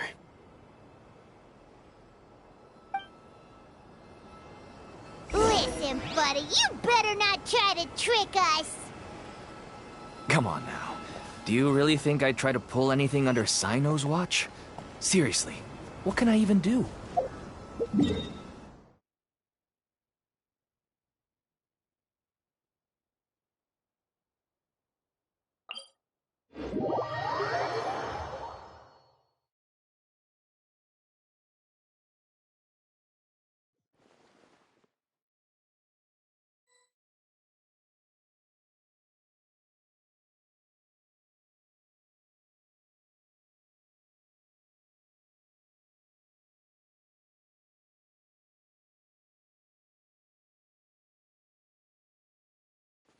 I'm so glad Grandpa's okay. I'm not going back there at my age.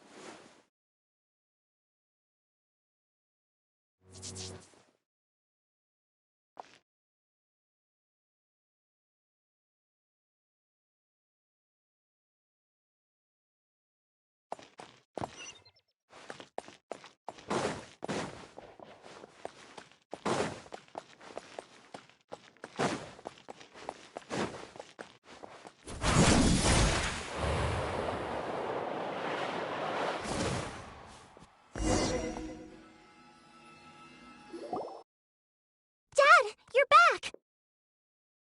Oh, we have guests? Hi there. This is my daughter, Simin. She can be a little shy of strangers. Why don't you run along now, dear? Dad needs to talk with our guests. Oh, okay. Everyone knows Sino in our business, but let me ask, who are you two? Paimon is Paimon, and this is the Traveler! To be honest, I really didn't expect to see Sino, the lone operator, working with any partners. When I saw the tracker start moving away, I assumed you had decided to just go back empty-handed. But even though you caught me, I'd still urge you to stop while you still can. You should abandon this investigation. Why is that? Everything from the manufacturing of canned knowledge to the sales and even splitting the profits. Every step of the process involves dozens, if not hundreds of people. Massive profits have brought everyone together in this business. Everyone will try their best to defend this industry that we've worked to build. It will be a long and difficult fight, even for you, Sino. And even if you manage to win in the end, no one will thank you. If anything, you yourself might even feel remorse. Why are you so bent on putting us out of business? Everyone has their own reasons for what they do. I don't have to explain mine.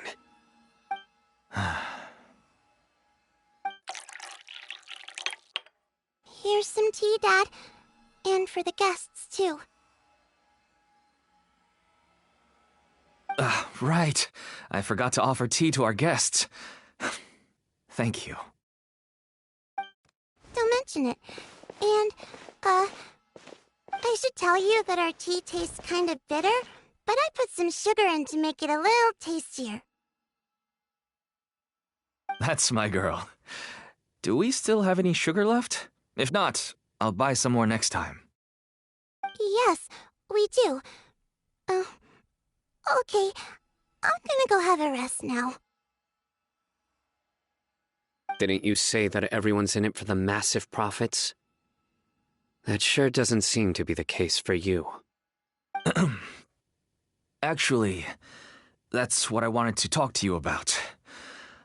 I was hoping to ask you for a favor. My daughter was born with a chronic disease, so she has a relatively weak heart and lungs. Even slightly strenuous exercise can cause her to faint and prove to be a life-threatening risk. That's why she never really had any friends to play with, and why she locks herself up in her room most of the time. She has to take lots of medicine, and it doesn't come cheap. As for me, I was just an average merchant. I would wake up early and travel all around to make a profit. But the Mora was still nowhere near enough. I could only watch my daughter's health deteriorate day by day.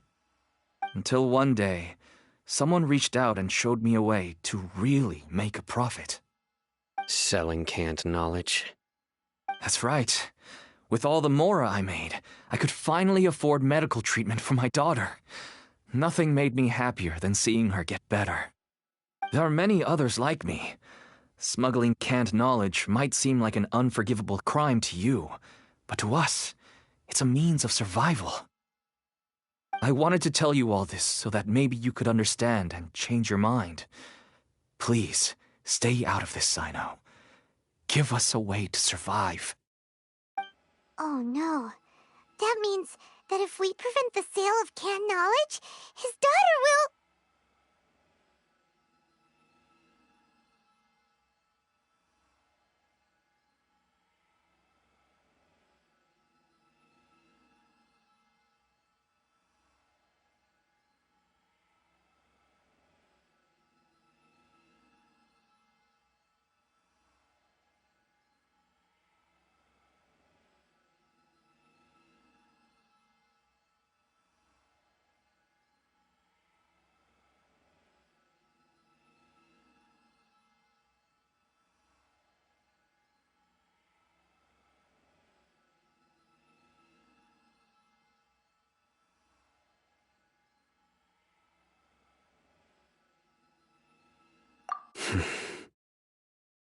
I must get to the truth. I can find someone to help treat your child, but I cannot turn a blind eye to the smuggling.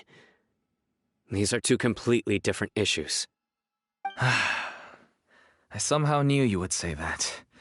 But having your word to help my daughter is enough for me. Since you insist on continuing the investigation, you should have a look around the back of my home. You'll find some goods I received just recently. I think everything will become clear to you once you see them.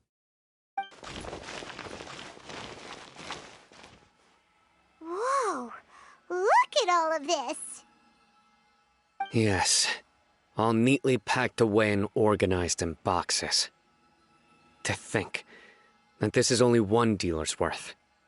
Small producers couldn't possibly support such a large quantity of goods. Could the academia have a hand in this? But such a volume of goods wouldn't be able to slip through inspection. Huh? Look! These seem different from the other knowledge capsules we've seen.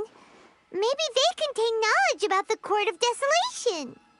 Yes, that would make sense. Wait, what's this? Yes, it's a Matra seal, indicating that the goods have passed Matra inspection. I started to suspect that someone in the academia might be involved when I found the tracker earlier. But how they could ship so much canned knowledge out of the academia was still a mystery. The pieces have now all fallen into place. With this Matra seal, goods can leave the academia without undergoing a second inspection. No wonder they don't want me to investigate. It turns out that a Matra is behind this. Even I find it hard to believe. Could I ask you for a favor, Traveler? Since all this canned knowledge came from the academia, then it's highly likely that the knowledge regarding the Court of Desolation originated from research files stored within the academia. If we can enter the repository, we can find out who accessed these files. But, considering my current status, if I suddenly show up at the academia now, it will only draw unnecessary attention. You'll need to be the one who checks the records. I'll write a letter to Nabil, and he'll take you there. Sure thing! Leave it to us! I'll also keep working here in the meantime. Although our leads are all currently pointing to someone within the academia, it's obvious that they also have power outside of it. We can get more information on other dealers from Bahari. I'll stay here and make some preparations. You can come find me any time if you uncover more info.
Something with which to commemorate this occasion.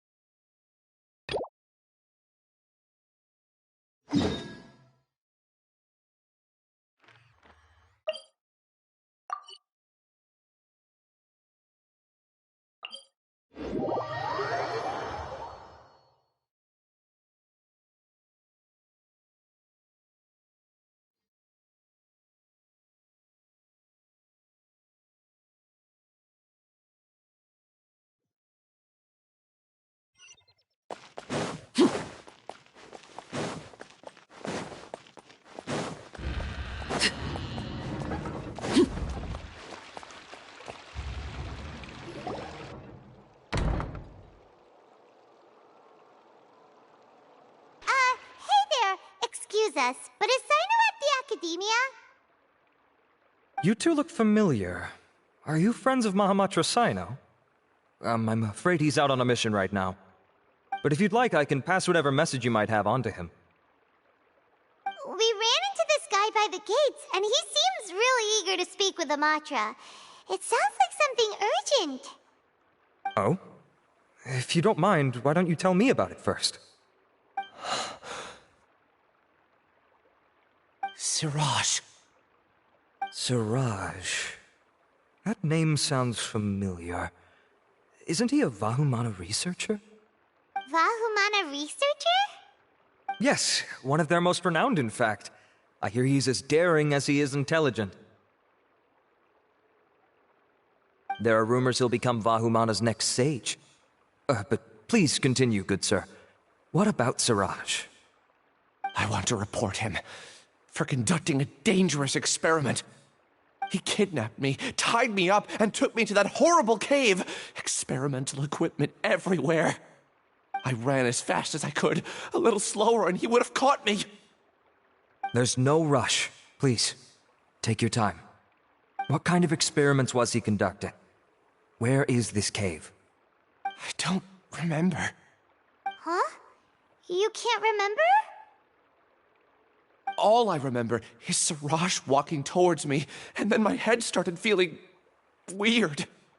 It's like a nightmare that I can't recall. I just know that that place is dangerous, and that they must be stopped. Oh, I heard they conduct business in the tavern. We have to hurry. Even if what you say is... All right. I'll have some of my colleagues look into Siraj. But before that, I would like to administer the Matra lie detector test. You think I'm lying? Please don't take it the wrong way. This is just standard protocol. Sorry, but can you two wait out here a little while? We'll be back soon.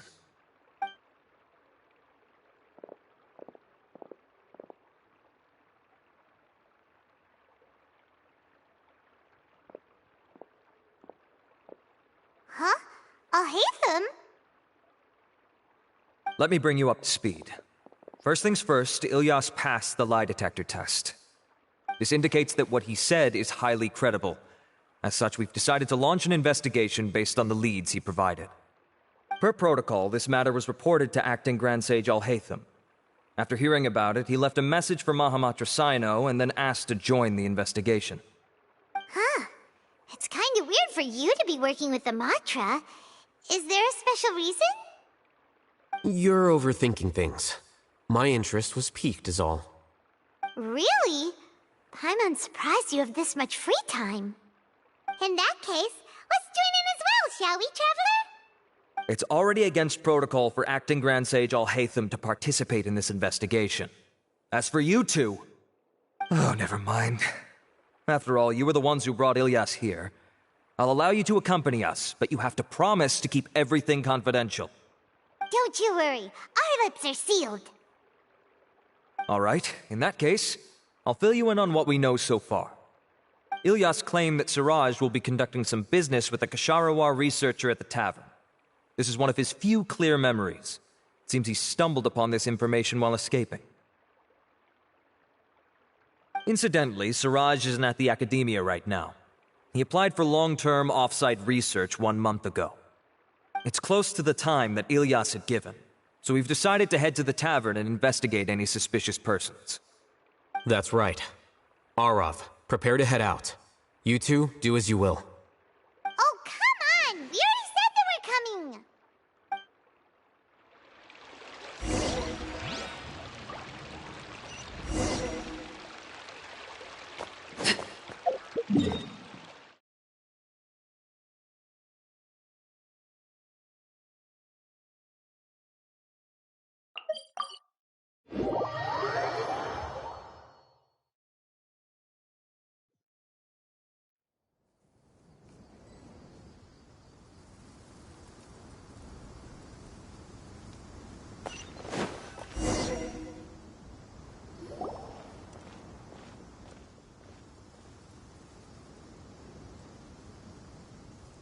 We're here, Acting Grand Sage Al-Haytham. What's our next course of action? Acting Grand Sage Al-Haytham? Looks like you haven't read any memos lately. The new Academia decree clearly states that even a sage doesn't have the authority to interfere with the Matra's actions during an ongoing investigation.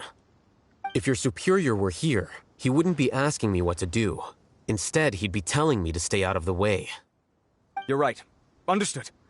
Then please wait here as we lock down the perimeter and search for suspicious persons. Ilyas, please stay here. Acting Grand Sage Al-Haytham, I'll have to trouble you with the protection of our primary witness. Sure. Though I'd rather he just protect himself.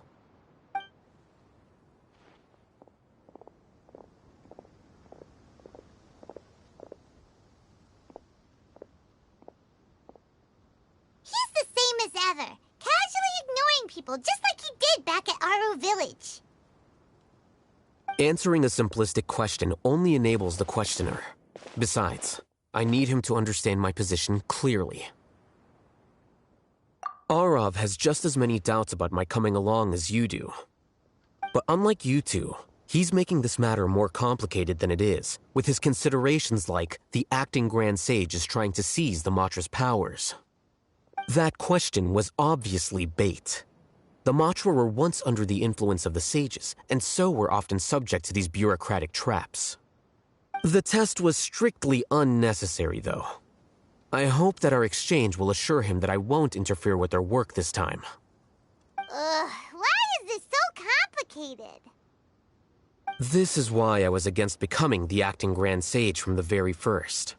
Titles and rank inevitably make a lot of things more troublesome than usual. Excuse me, acting Grand Sage Alhaitham. I've had a question on my mind, and I need to know the answer no matter what. Have we met before? No. I have no recollection of ever meeting you. Haha! I thought so too. I probably wouldn't have had anything to do with someone of your caliber. Then why did you ask? Well, for some reason I felt a sense of familiarity when I met you for the first time. Really? A misperception, perhaps. Or... Acting Grand Sage Alhaitham, we've apprehended a suspect. Siraj?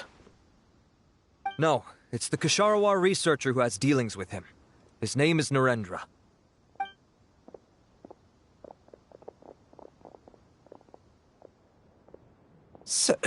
Acting Sage Alhaitham?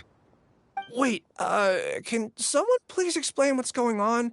I admit that I did steal some mechanical components from the lab and sell them, but does something like that really warrant the personal interest of the acting Grand Sage? What have I gotten myself into? I know I let greed get the best of me, but please, I promise that this won't ever happen again. I would like to ask him a few questions. Of course. Do you know Siraj? Yeah, that's the name of my buyer. He asked to make the transaction at the tavern, but he never showed up. What were the details of this transaction? He's doing some kind of experiment that seems to require many power generators and electrical components that can only be found in our project. He contacted me in private and said that he'd pay a large sum of Mora if I was willing to put some aside for him, under the pretense of them being defective parts.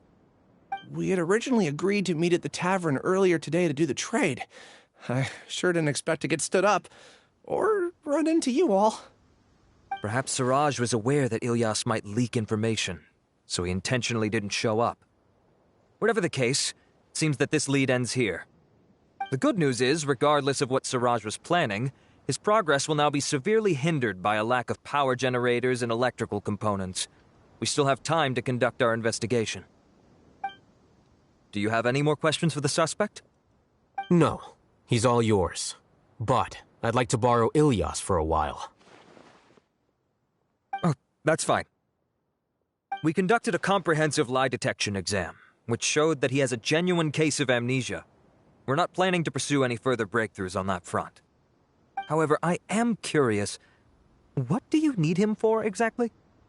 I've read some papers regarding amnesia, and I'd like to try restoring his memories. I see. We'll be returning to the academia then. I'll leave Ilyas in your care.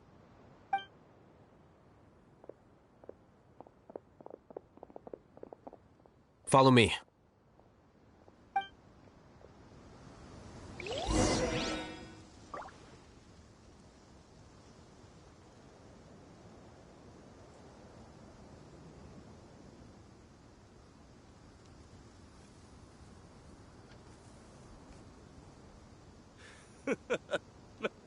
Makes me laugh every time.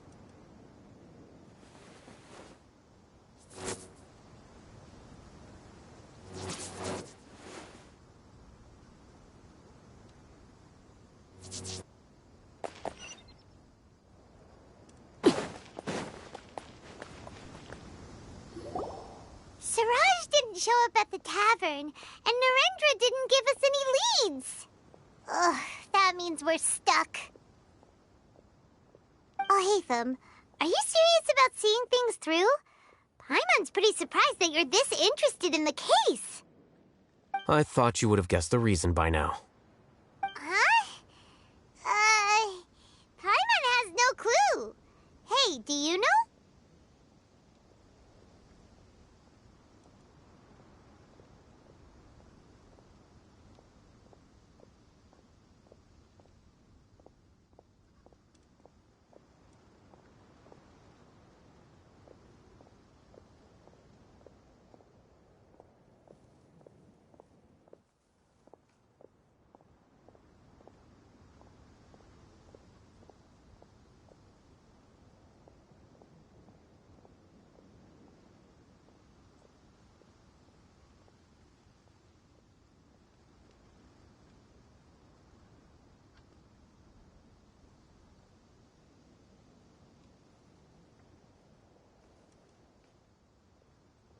Yes. We were classmates. Oh, so that's why you asked to come along when Arav briefed you on the situation. So you're not here because you're interested in the case itself, but because you know the suspect? You couldn't be further from the truth, but I wasn't expecting much from you to begin with. For the time being, all you need to know is that we were once classmates. I became the scribe afterwards while he continued his academic endeavors. He submitted a thesis 1 year ago, and the Grand Sage at the time asked for my opinion. I did not approve of it because it committed one of the 6 cardinal sins by touching upon human evolution. From violating matters regarding human evolution to attempting the forbidden and fearing none, the 6 cardinal sins are the origin of all evil in this world. They are also what the sages use as a reference when formulating or amending the rules of the academia. My opinion was that Suraj's research was both overly naive and in violation of various core principles. The Grand Sage took some of my suggestions on board and ultimately decided to reject the application. So that's why he's buying energy sources and electrical components.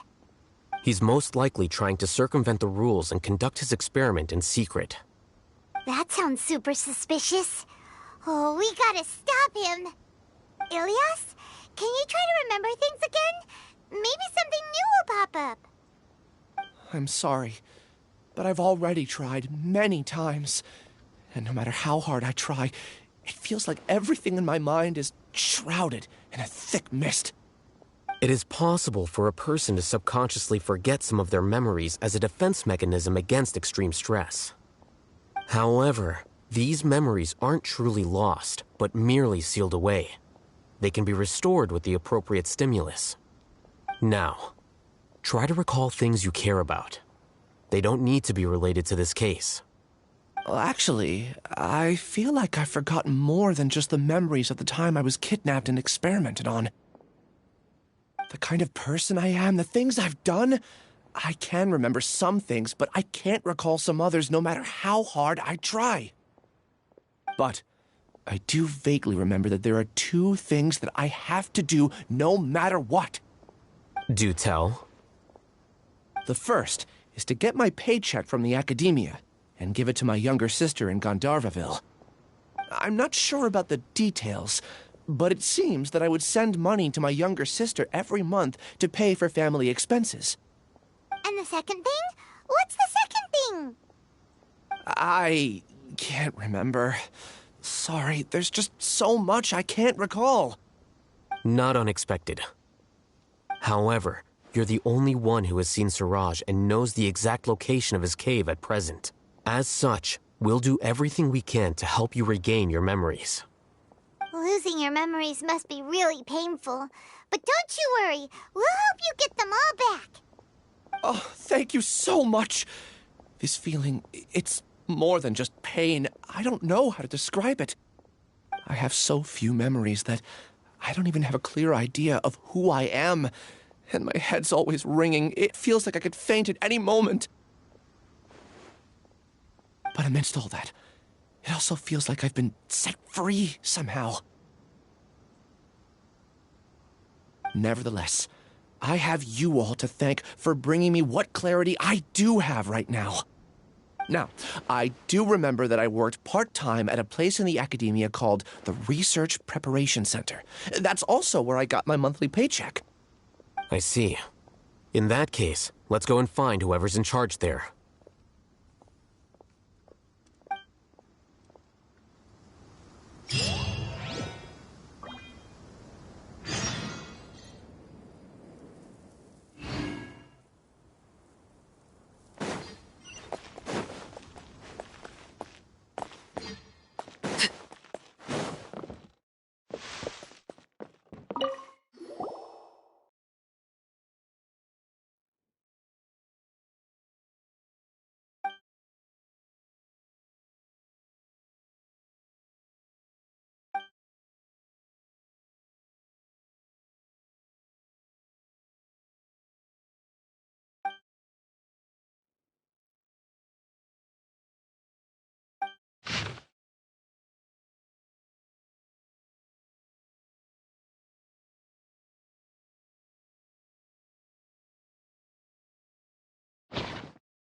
city. I still miss life at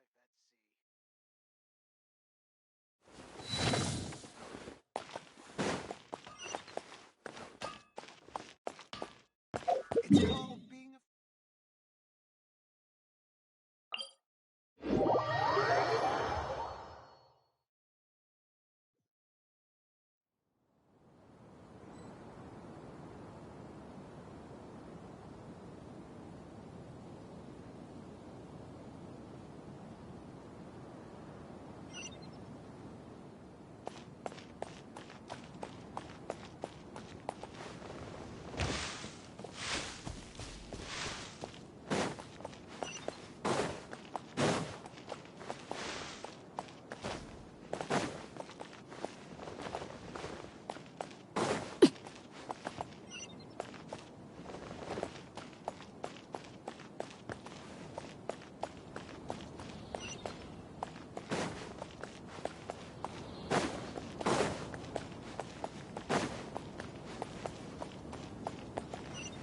Honor the generosity of the Dendro Archon, we must properly care for the Rainforest.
Children be up to?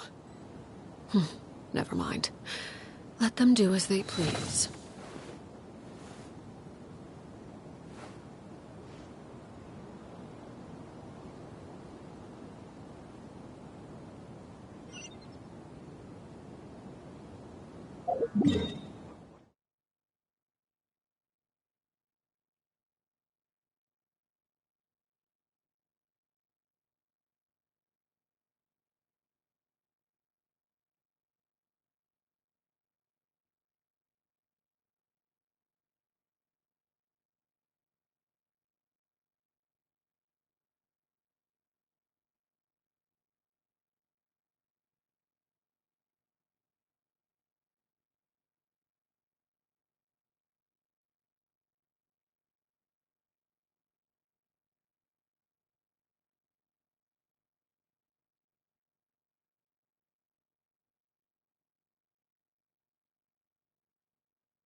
Oh, Acting Grand Sage Alhaitham. I've sent this period's research expenses report to your office. Have you taken a look? Are there any issues with it? I did. Recent research expenses have decreased quite a bit compared to past figures. Yes, though that is primarily because there are fewer scholars with research needs. But that can be a rather convoluted topic. Might I ask why you are here today? I believe you know this individual. His name is Ilyas. He worked part-time here, and he's here for his paycheck. Oh, yes, of course. Though, Ilyas, where have you been these past few days? That was our busy period, but then you disappeared without a word. Everyone had to pick up the slack. I'm sorry, something unexpected came up. But I know I've caused trouble for everyone. Is there anything I can do to make up for it? The other researchers have more or less finished your share of the work. However, there is one thing that is yet to be settled. Do you remember Chandra? You were in charge of following up on his off-site research application.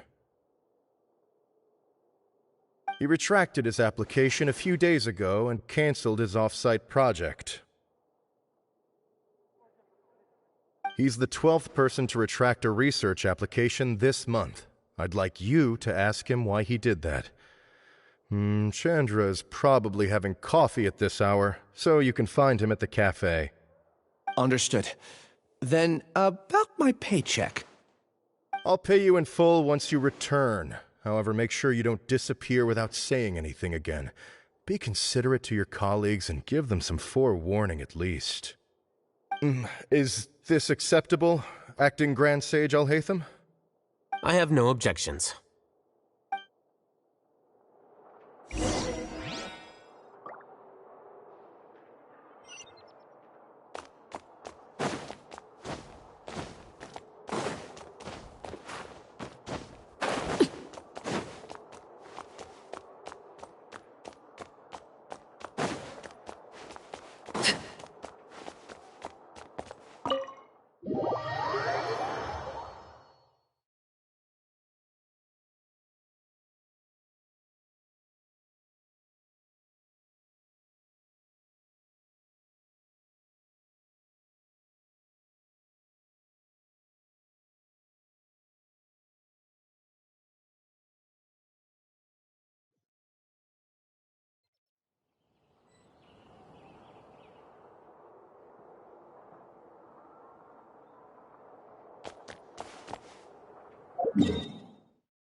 Elias? Long time no see. What can I do for you? I heard that you canceled your research project, so I'm just here to ask you why. Oh, that... it's really nothing special. I just don't feel like going anymore. I'm not the only one who canceled, right? I mean, people have had no motivation to conduct research lately, haven't they? No motivation to conduct research? Yeah. Say, who might you be? You look sort of familiar. Oh, don't mind me. Please, continue. Well, with the downfall of the Sages not long ago, many of the projects that they led were put on hold while they were being investigated. With the situation being so volatile, people are picking up random things to do to kill time. No one wants to risk starting any new research until it's clear how things will pan out in the future. When you say how things will pan out, you actually mean what the new sages would have interest in, right? Wow, talk about blunt. But that isn't the only reason for the lack of motivation to start new research. So what are the other reasons? Well, because the Akasha terminal shut down. I'm sure you're all aware that we require all kinds of knowledge to perform any of the research we do. Back then, the Akasha would respond to any of our requests for the knowledge we needed. It was beyond convenient. We didn't have to spend an extended amount of time studying, so we were able to immediately run various tests and experiments. I see. You get it, right? After having had a taste of something so amazing, who can be bothered to manually sift through data and files ever again? There are only a handful of people at the academia who are starting new projects or performing research. Most people are like me, waiting for a recognized researcher to start a project before immediately applying to join. Although our names will be further down in the paper, we'll have a much easier time. We don't have to do most of the mental heavy lifting. All we have to do is focus on our assigned tasks.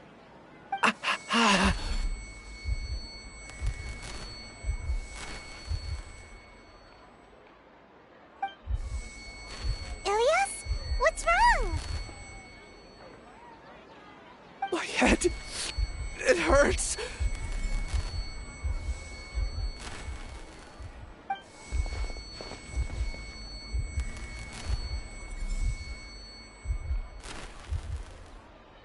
I remember now.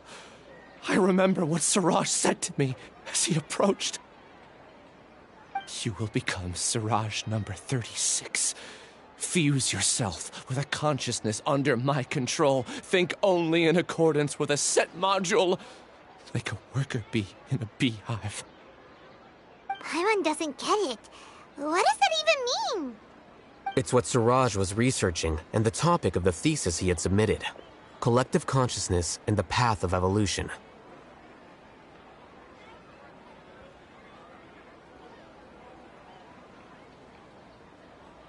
Suraj believed that by achieving 3 objectives, he could create a collective consciousness in human society and drive humans toward their ultimate evolution. First, he would rank test subjects in descending order of ability, with number 1 serving as the Overmind. This Overmind would then divide tasks into numerous modules and delegate them to the collective's members, based on their assigned number and the task's importance.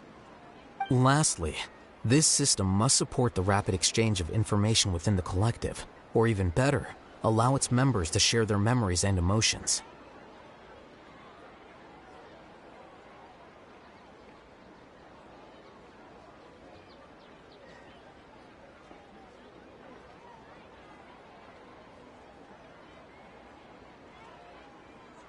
Paimon still doesn't get it.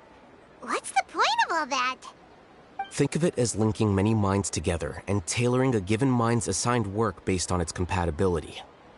Eventually, everyone's minds will be consolidated into a new form of existence that is both an individual and an organization. Suraj believes this collective consciousness is superior to individual humans. Whoa.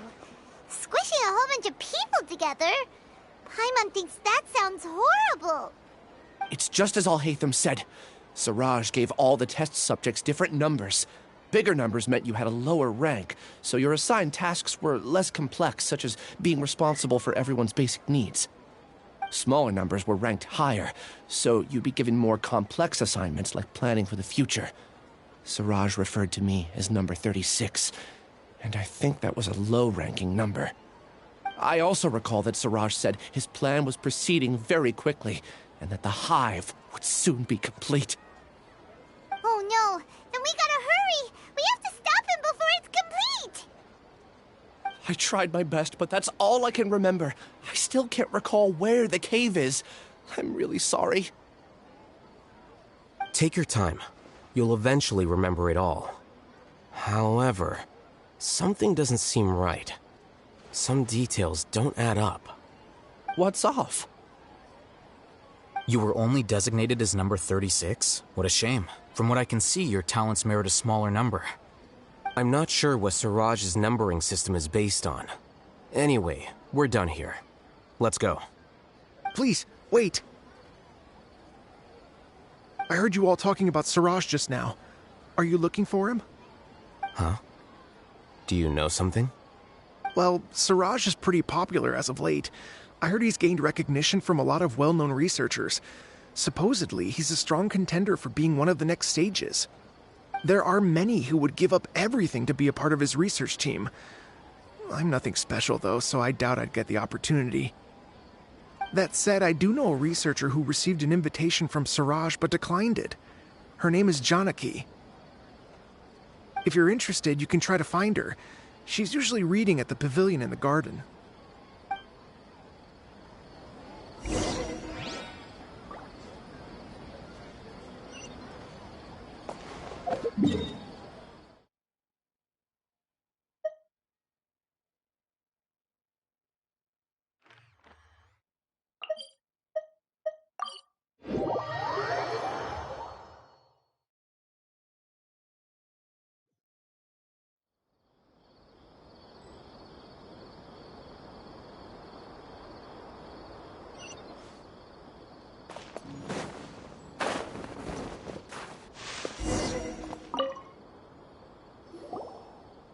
Are you Janaki?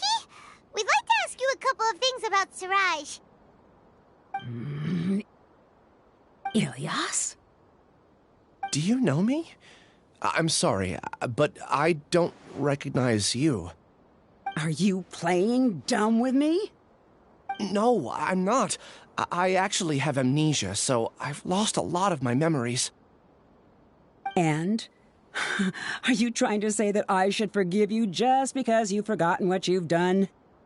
Or are you using the acting grand sage as backup to settle things with me? The two biggest loners teaming up. What a terrible thought. That's enough. There seems to be a dispute between the two of you, but I have no interest in that. I heard that Siraj once invited you to join his project. Is that true? So, what if it is? Siraj did extend an invitation to me, and I was also interested in his project. I think it was about collective consciousness or something. Anyway, he said that I could be number 45. I refused because I thought that rank was too low. No one wants to be placed at the bottom. Certainly not me. Ilias is number 36, and Janaki was supposed to be number 45. Ugh, just how many people did Siraj have his eyes on? Tell me, did Siraj tell you how he assigned numbers? Yeah. Remember how the sages took advantage of the Akasha and extracted Yana energy from our heads back then? They left a document that records the amount of Yana energy that the Akasha had extracted from each person. I don't know how Siraj got his hands on that document, but he used it as the basis for his numbering system. I see. He believes that this data can be used to evaluate a person's computing power.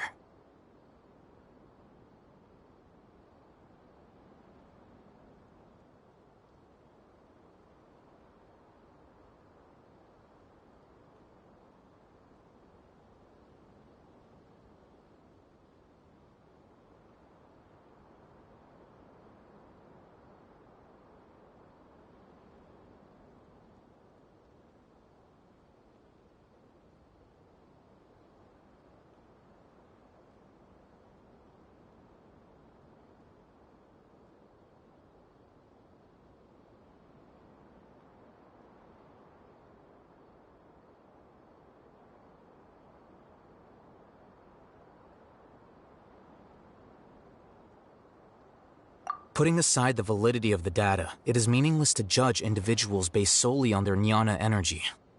At most, jnana energy can only be seen as representing a portion of a person's abilities. Humans are complicated beings, so it is impossible to evaluate them using a single criterion. See? I knew I couldn't have only been ranked as 45. What else do you know about Siraj? That's it. He came to me, I refused, and that was the end of it. Is there anything else you needed? If not, I'm out of here. I've had enough of this eyesore. Please, wait. I still want to know what I did in the past. You really forgot? I swear, I don't remember anything. Paimon can vouch for him. The mantra also said that he truly lost his memories. I see. You know what? It's better this way. I get angry just thinking about it, so I really don't have the patience to fill you in. All you need to know is that you got a lot of people in trouble back then, including me. That's all I have to say. Goodbye.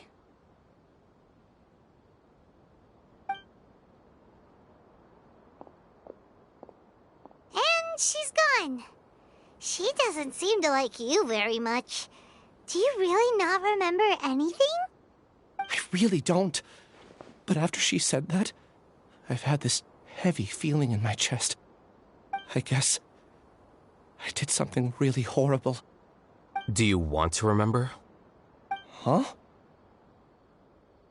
Even though you're a witness against Siraj in this case, you've also lost your memory. No one can force you to remember if you don't want to. Even if you manage to remember, all you would need to do is feign ignorance and tell us that you tried the best you could, but to no avail. I'm not sure what to do. Like I said before, for some reason I felt a sense of freedom when I realized I had lost my memories.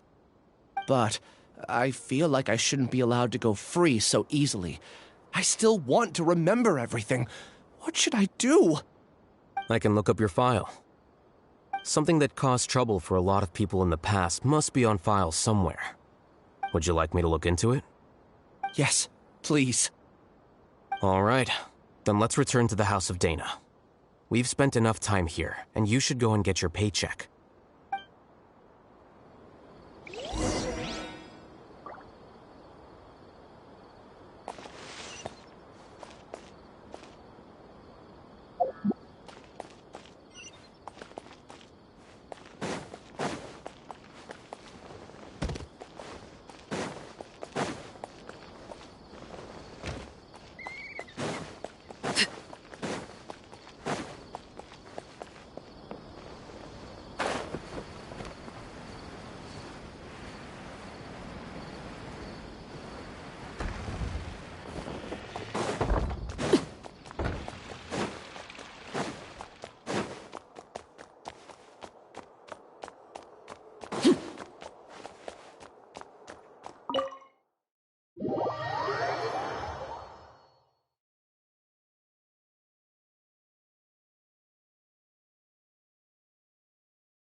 Let's split up for now.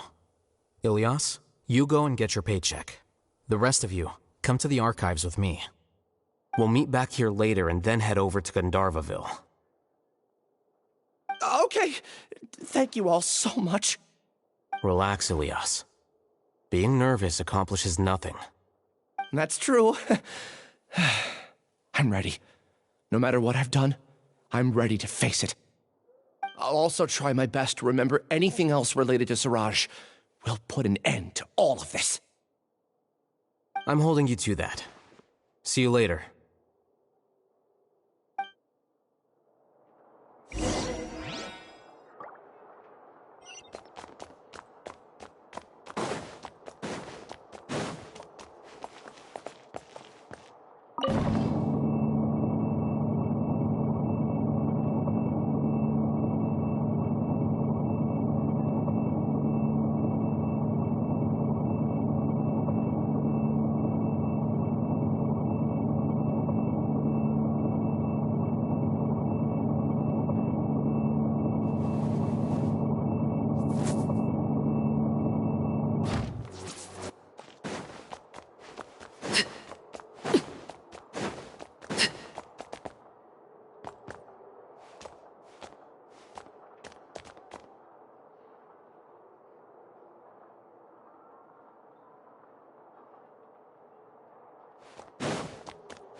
Okay. The important files from the last few years should all be here.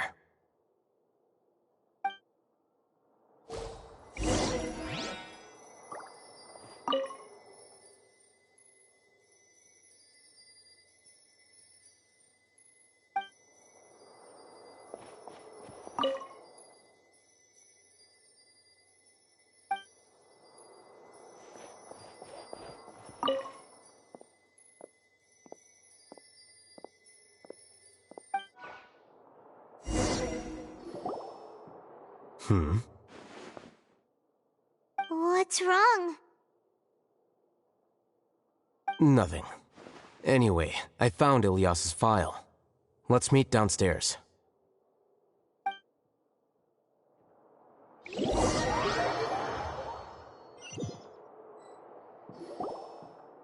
What have I done? This file indicates that you were once commended by the Academia for your courage and sense of justice. You were considered a hero. Huh? Me? Yes. Your instructor was engaging in academic fraud, and you were the one who reported him. Your report was found to be true after a series of investigations, and your instructor was brought to justice by the Matra. This incident caused quite the commotion, and the Academia sent you a commendation. What is it? Are any memories coming back to you? No, it's just... my head feels like it's being ripped apart again. It hurts. Did I seriously do that? Then why? Let's put this matter aside for now. It isn't directly related to Suraj, so there's no need to push yourself over it. I'm sorry.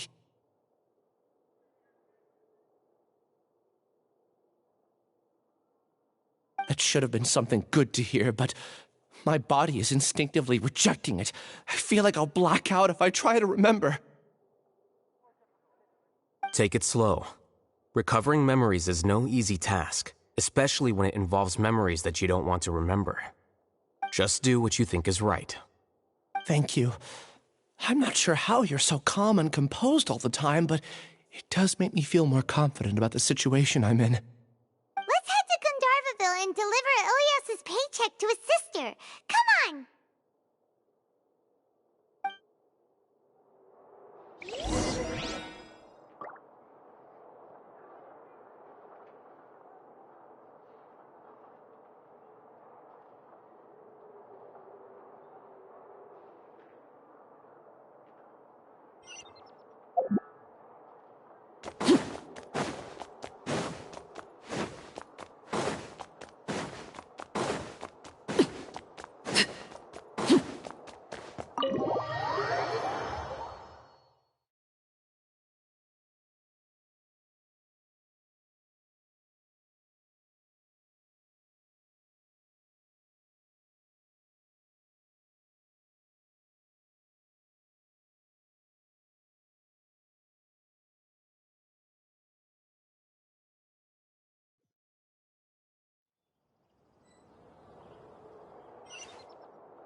We should be close.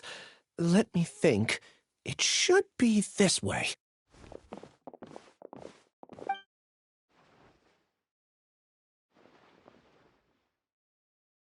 Ilias, what are you doing back here?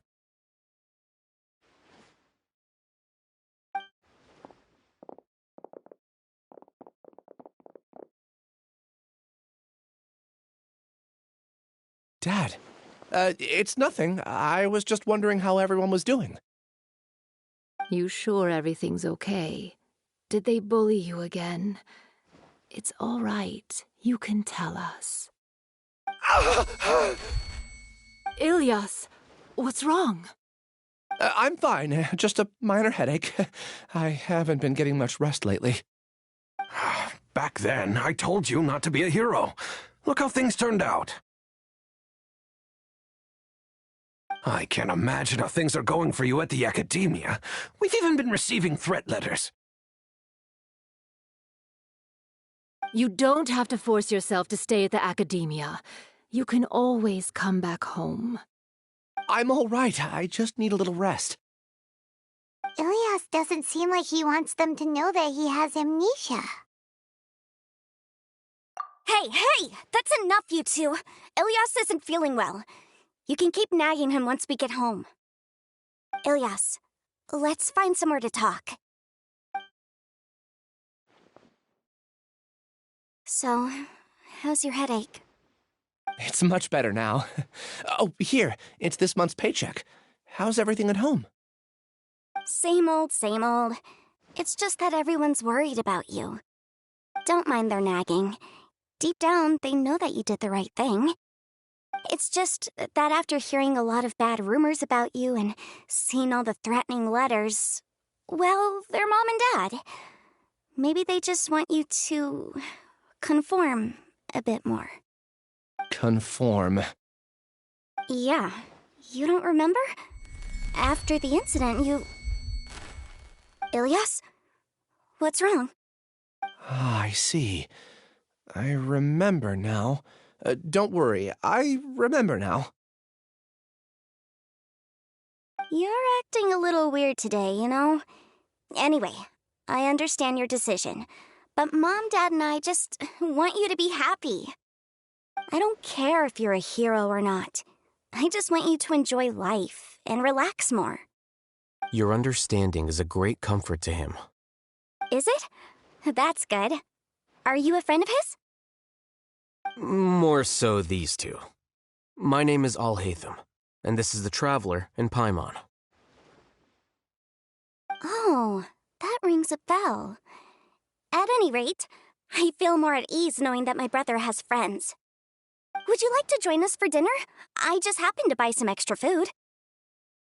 Sorry, but I still have things I need to take care of. Well, that's a shame. Okay, I'll get going then.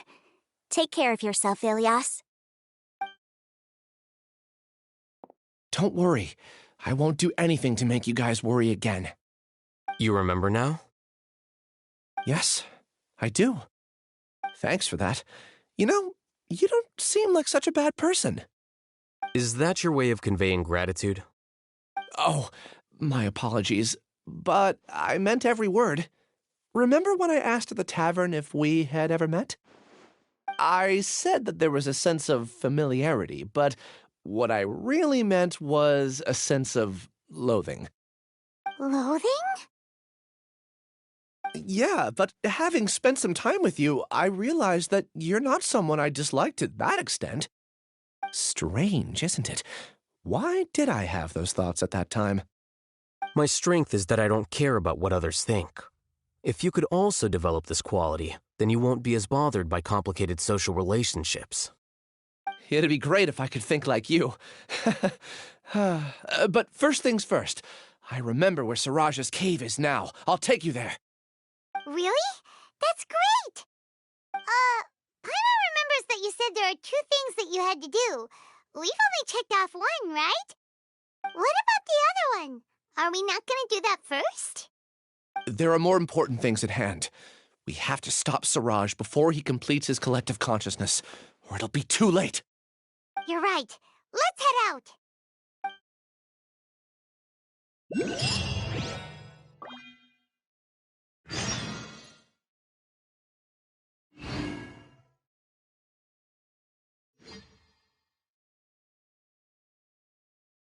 only everyone would properly study the Rainforest Survival Guide.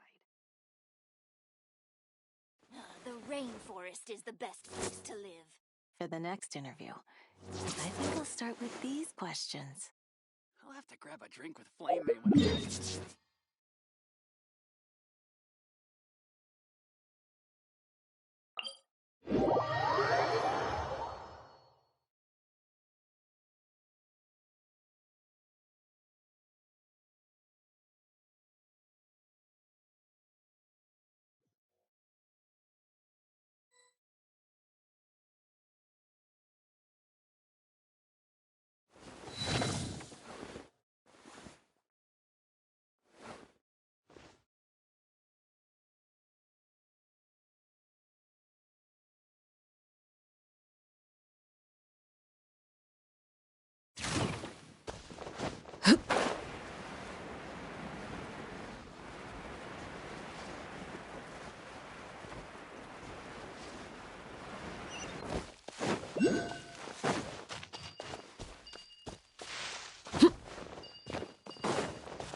This is the place.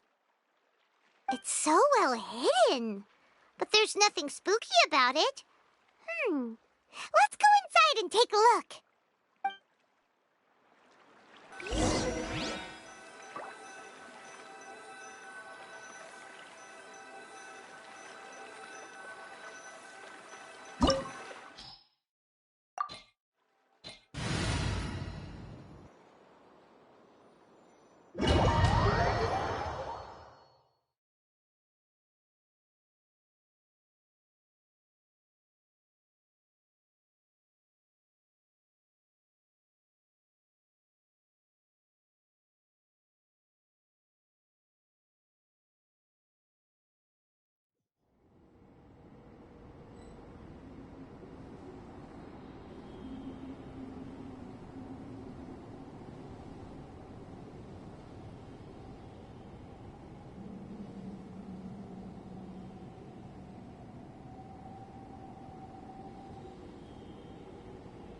Wait. Huh? No. Whatever.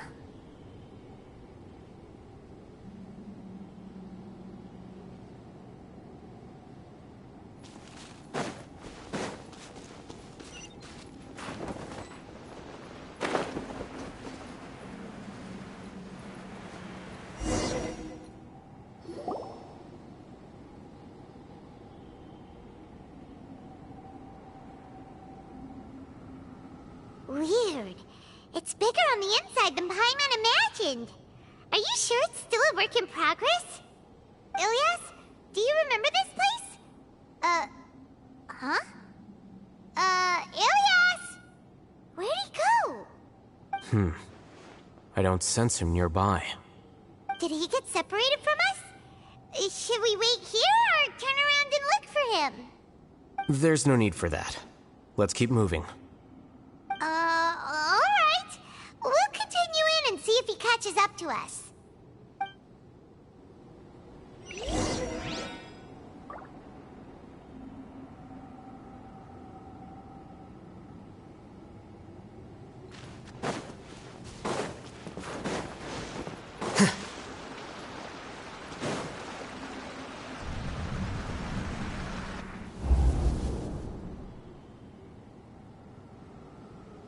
It's okay, Ilyas.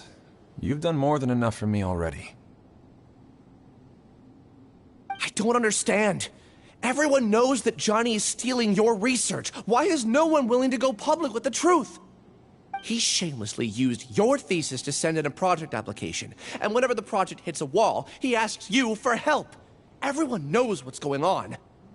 Do you know how many people are working on that project? If Johnny was kicked out because of academic fraud, that'd be the end of the project. Too many people would be affected. But he's obviously taking advantage of you! He throws you the hardest work, and after you're done pulling all-nighters, he struts around with your research data and takes credit for it. That's not right! Why are you putting up with this? A lot of people warn me to not say anything, and I think they have a point. This is just how things are. All I want is to graduate without any problems. It's okay. He's at least paying me. Half a year of your time and effort, countless all-nighters, and casual threats and insults, all for a measly 20,000 mora? He's treating people like cattle. Enough. It's fine. I just need to suck it up and get it done.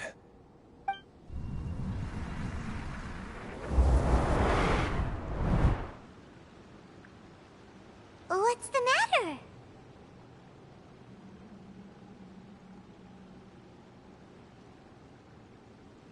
Huh? You could read minds this whole time and you never told Paimon? Of course not.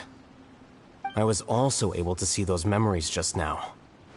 They were probably the ones that leaked out while Ilyas was connecting to the collective consciousness. Connecting collective consciousness? It's clear that this place isn't a work in progress. The hive has long been finished. The collective consciousness project is already complete, and Ilyas is now returning to the collective.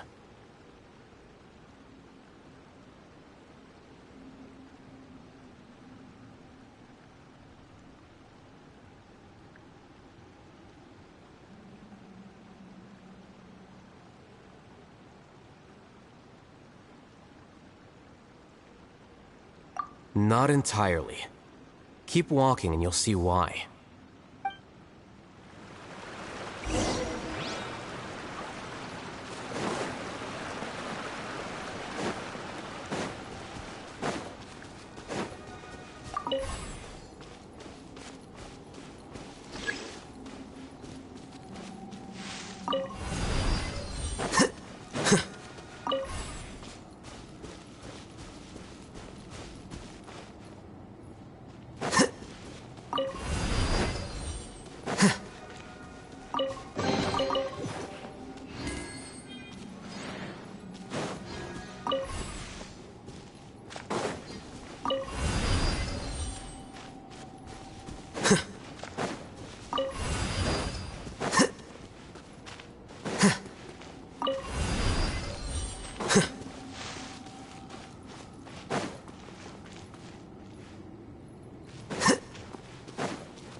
Overruled!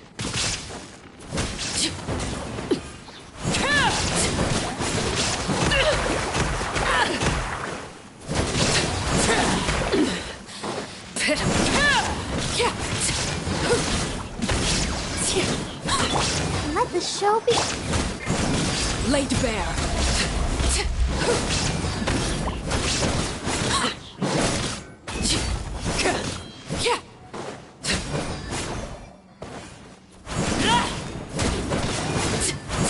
Everlasting as the moon.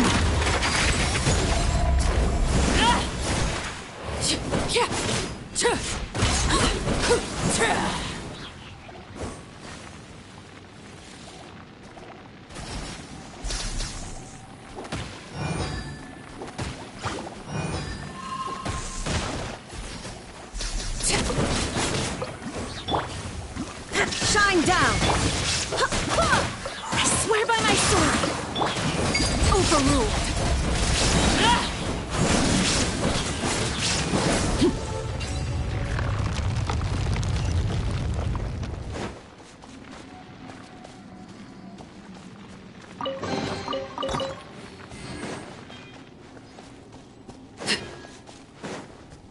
It's completely different from what Ilyas said. This place looks like it's been done for a while.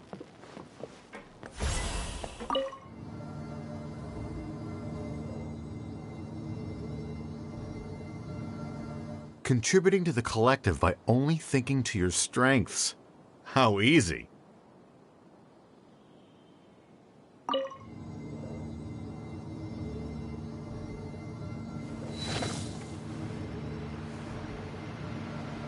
I'll hate them. Just thinking of that name fills me with hatred. We must get rid of him.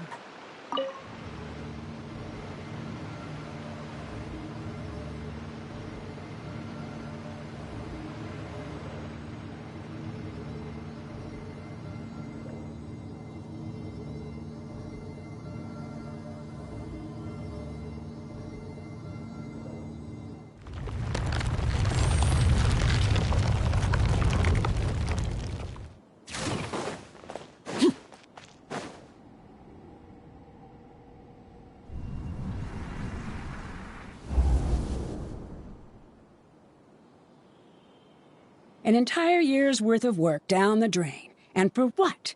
Your reputation? Do you have any idea how many people you brought down?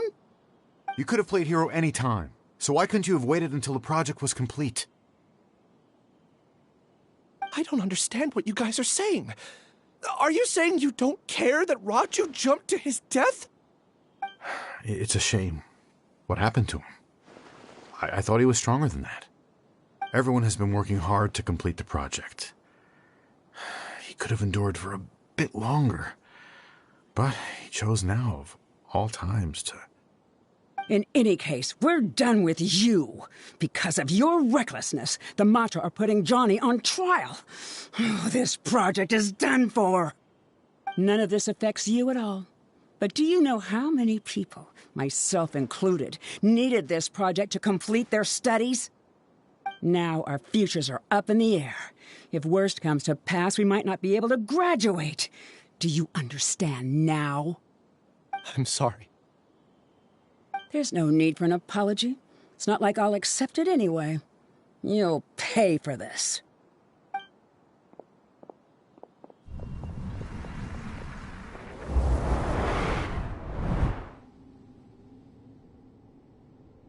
Hey, you're blinking out again. What did you see this time?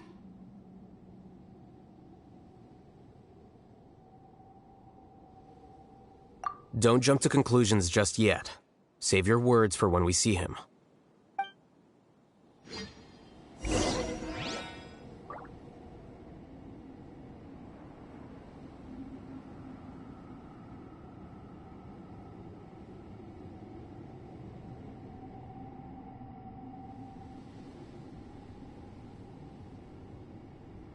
Staring into my eyes is ill-advised. I can't promise you'll like what you see.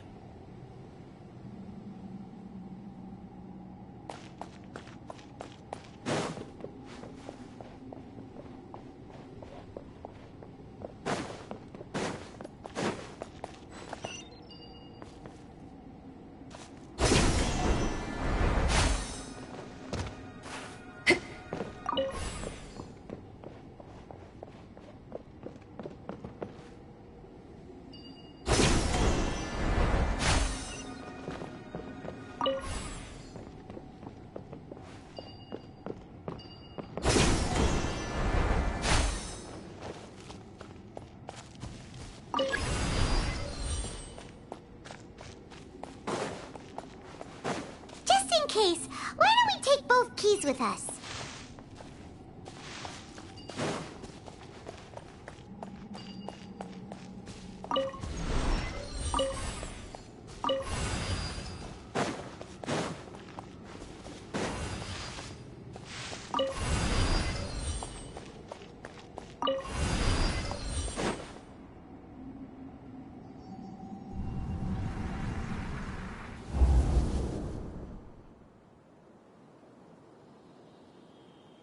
Alias, this is all very strange.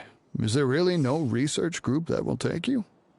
Well, to pass this course, you must complete a paper with other researchers. I know you're a hero for fighting academic fraud, but well, we can't make exceptions for heroes, now can we? Maybe you should try to improve your relationship with the other researchers. Getting a reputation for being too unconventional will not stand you in good stead in the long run. I understand.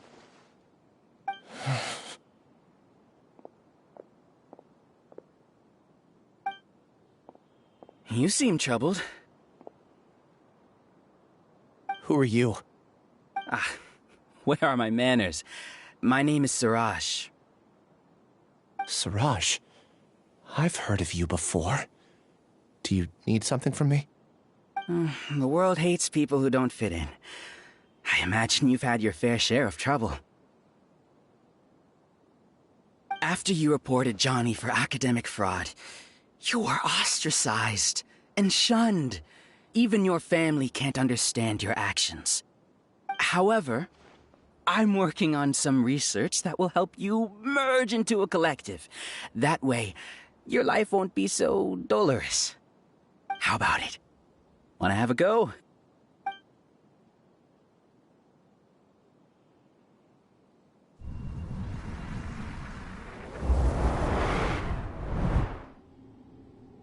What did you see? Paimon can't believe it! He really did trick us! That giga jerk! No, Siraj is the real giga jerk here. Ilias is just a regular jerk. Ooh, Paimon's so mad!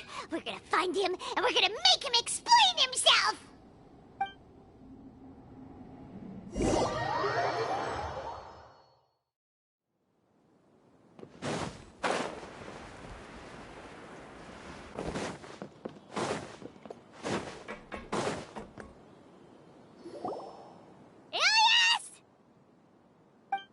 You've come.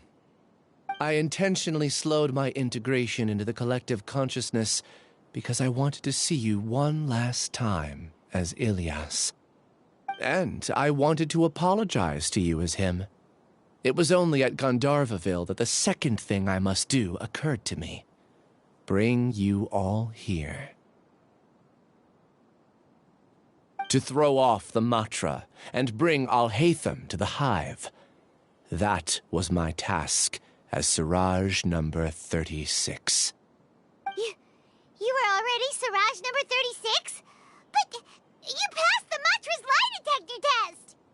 Yes, I truly did forget many things during that time, even my identity and assigned responsibilities. However, it's not that I got scared and forgot. I chose to delete those memories. It's difficult to fool Alhaitham, so I had to create the perfect guise for myself. And the best guise is when you believe your own lies. Correct. I only told you that the hive was incomplete because I had deleted my memories of its completion. It was finished a long time ago. Before I left, I was already living as number 36. Now, I choose to return to that identity. Only here can I be truly free. That's all I wanted to say. After I enter this room, my consciousness will merge back into the collective. And so, this is goodbye. Is this your decision? Yeah, the person we know is Ilias, not Siraj number 36. The outside world is painful sometimes, but Paimon doesn't think that's a reason to run away. Do you need more time to consider, Ilias? Hey, who That is Suraj. So you're that giga jerk! Giga jerk? Huh, how bold of you. Have I done something to offend you? You! I modified Akasha terminals to allow users to share memories and emotions. Then, I recruited researchers from the academia to build a collective consciousness. I assigned numbers to everyone and divided the experiment's tasks amongst themselves. Here, people can live easily and happily without needing to exercise complex mental thought. This is what they have chosen. All I've done is fulfill their wishes. You're just trying to justify yourself! Then I ask you, what's the difference between here and the outside? There are researchers at the academia who engage in dangerous research in extreme environments while others become idle and listless. People are so obsessed with collective will that even those on the fringes will attempt to fit in after suffering setbacks. Isn't that right, Ilyas?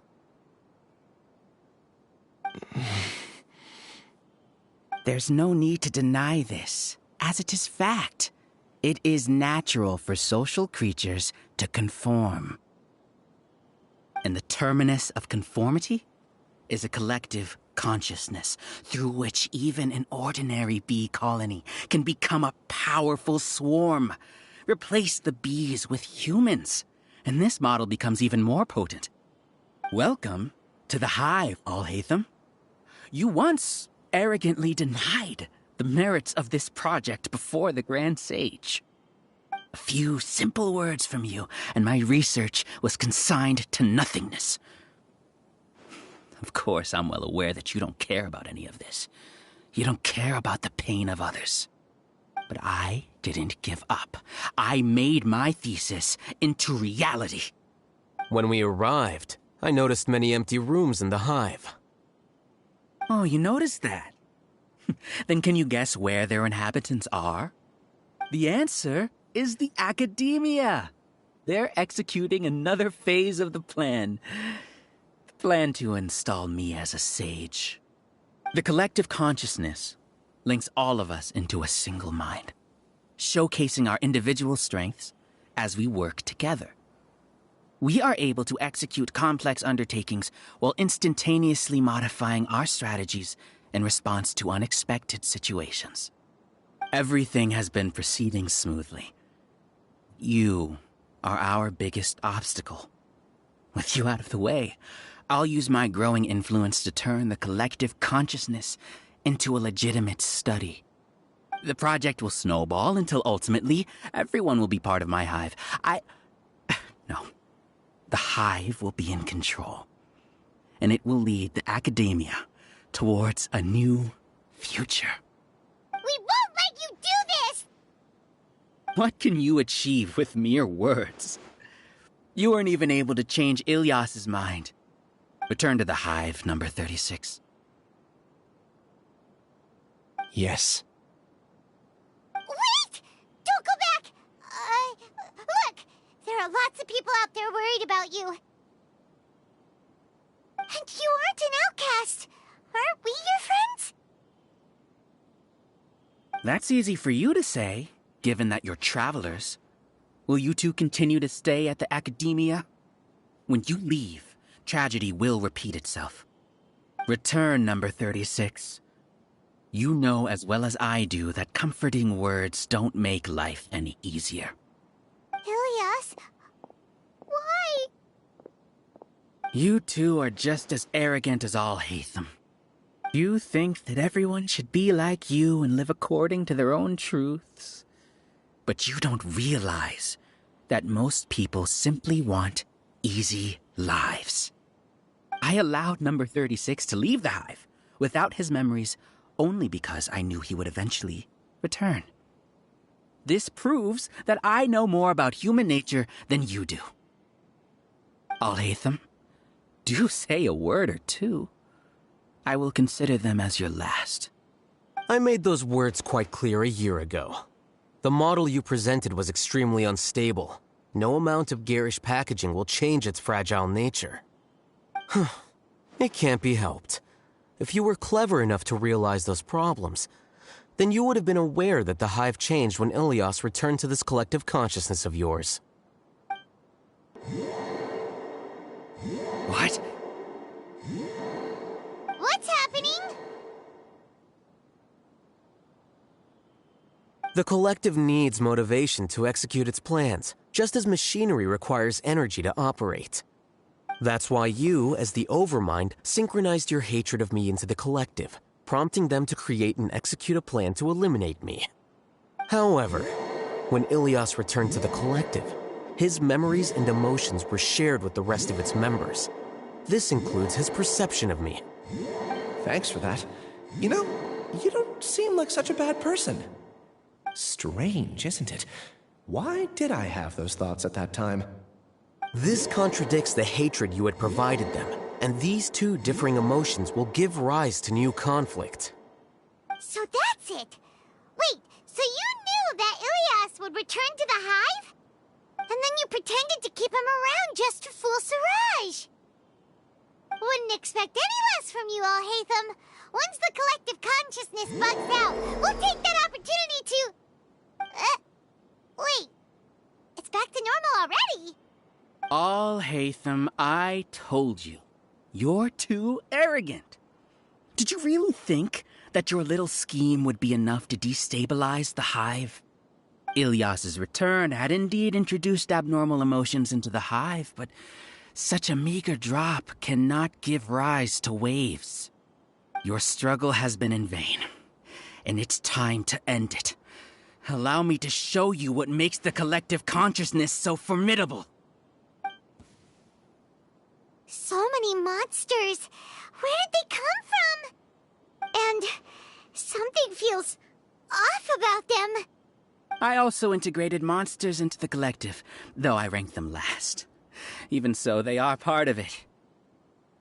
Despite their lack of intelligence, perfect cooperation can be achieved, much like soldiers who have undergone strict training. Now then, drown in endless waves of monsters. You will all pay for your ceaseless arrogance.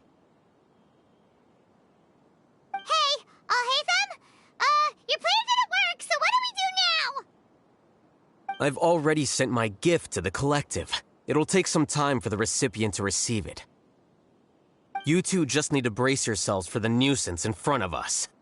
Well, all right. Paimon doesn't know how you get so confident, but we'll hold them off for as long as we can.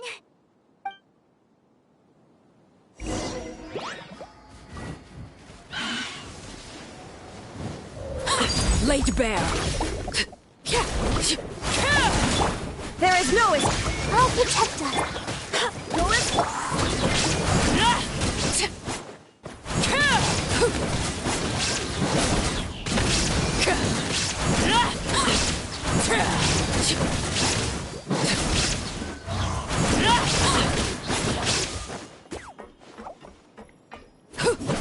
Alhaitham isn't that bad of a person.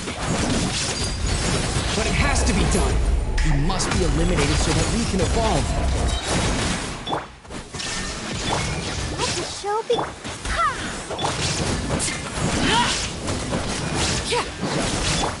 Inazuma shines eternal.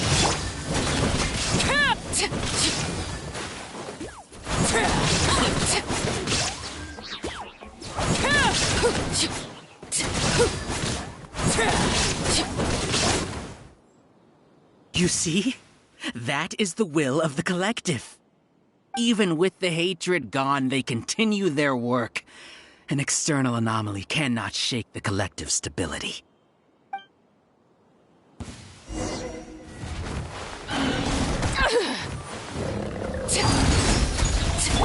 Illusion shattered.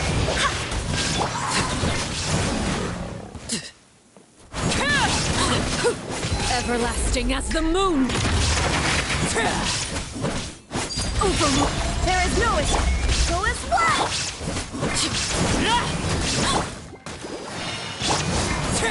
He won't hold out for much longer. He's a lot tougher than we imagined. Something's gone wrong at the Academia. Matra.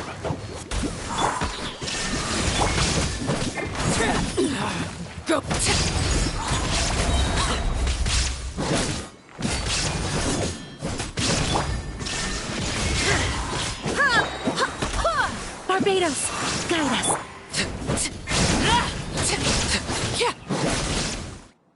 What's going on? What's with this sudden influx of information? Silence! As the Overmind, I command you!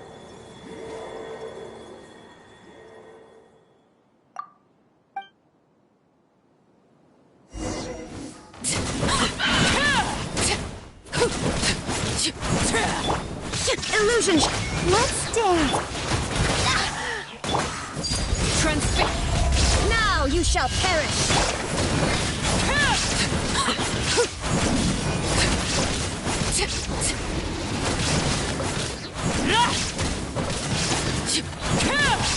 This is where you fall.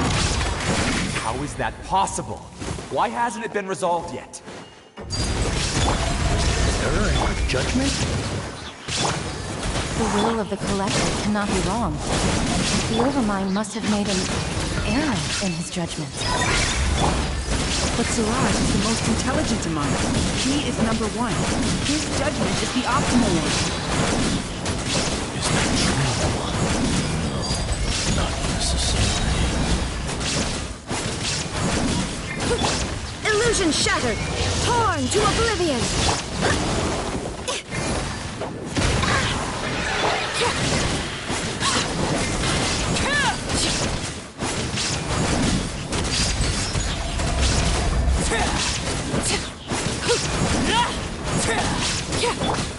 Shine down!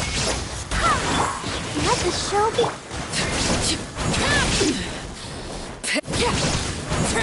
Everlasting as the moon!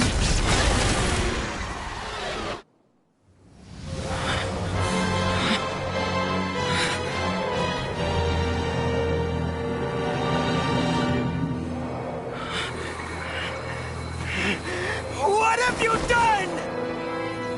Calm down. Don't you have an easy way to figure this out?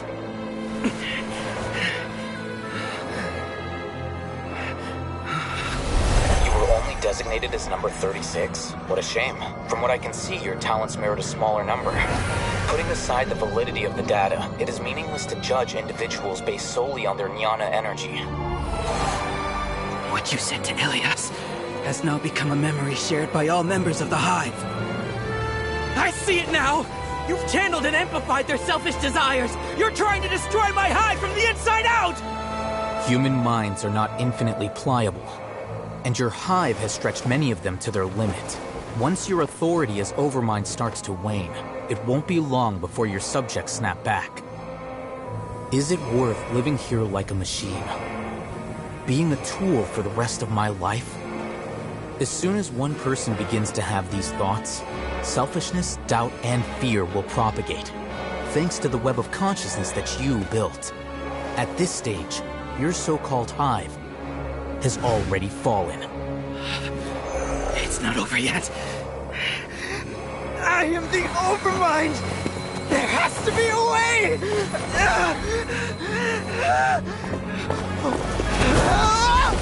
It's too late. Once the desires of the Hive accumulate, beyond a certain threshold, they will kill their king.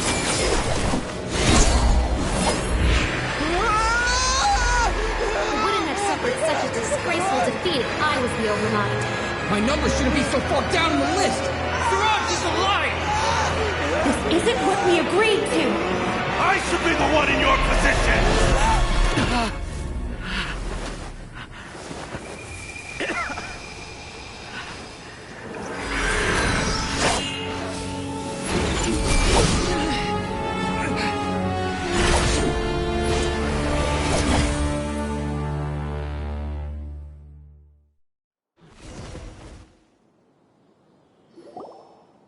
The Hive... shut down? What happened just now? Members of a collective consciousness are more likely to reach a consensus because of their shared memories and emotions. For example, Ilias did have differing perceptions, but he ultimately followed the collective consciousness's judgment. However, this system is far from perfect. Based on this logic, the collective consciousness will generate an intractable diffusion effect upon encountering negative emotions. The disturbance that Ilias caused wasn't for naught. It made the collective question the Overmind. Setbacks in the plan further amplify doubt, which diminishes the Overmind's influence. This inevitably causes the collective to generate negative emotions. Apprehension, disappointment, panic, avarice. These negative emotions can be very well hidden, as humans generally do not share completely transparent channels of communication. But in the hive, where there are no secrets, negativity can spread like a tidal wave. Of course, what I said to Ilias was the trigger for all of this. A few words were enough. Believe in the power of words, Siraj. You were already thinking of a way to destroy the collective consciousness. Even back then. You knew that Ilias was the bait all along. But how did you know? Since when? I knew it from the moment I saw him. Moreover, I never looked down on you. My opinion of you has always been objective. You have a naive view towards the concepts of collective consciousness and human evolution, but you are intelligent and disciplined. You would never let a test subject escape. Mistakes like that are beneath you, and you also won't leave any mistake without a resolution. I never thought I'd hear those words come from you. But if you're saying that out of sympathy, spare me. I know very well that you've never viewed me as an equal. When you were with us, you always had a distant look in your eyes. You don't need to hide it. I know it better than anyone else. The arrogance that comes with being a genius. Nobody likes being treated like that. Your perspective is entirely born from your habitual way of looking at things. From your perspective, you probably think I'm like you. Someone who doesn't fit in. However, I've never placed myself on a pedestal. I just want to distance myself from meaningless noise and look at everything objectively. On the other hand, you have failed to come to terms with who you truly are. You care too much about winning and how others perceive you. You mean to say that I'm the arrogant one here? Is that not so? Arrogant and emotionally fragile. You view people as a simple, mediocre collective, while you regard me as one of your kind. Regardless, I have lost. You can take me back to the academia to stand trial. You will stand trial, yes. But arresting people isn't in my job description. I'm just an ordinary staff member. I believe it is the General Mahamatra's duty to escort you away. Sino? What are you doing here? I followed the symbols. Looks like things have already been settled.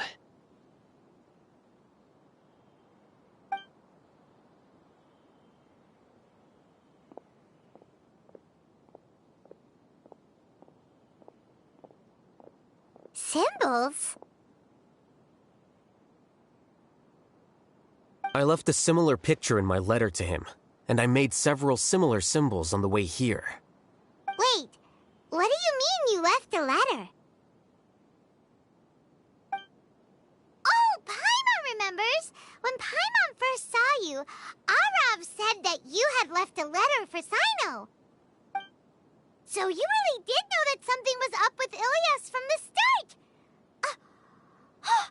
You lied to us too! It'd be best if you didn't spout nonsense. I never employed any mode of trickery on you. By the way, I came across some information at the Academia a few days ago. If you practice the method discussed therein, your vision may improve. Do you need it? Seriously? This guy. By the way, Sino, Paimon heard that Siraj sent more people to the Academia. We can't let those jerks get away! Don't worry.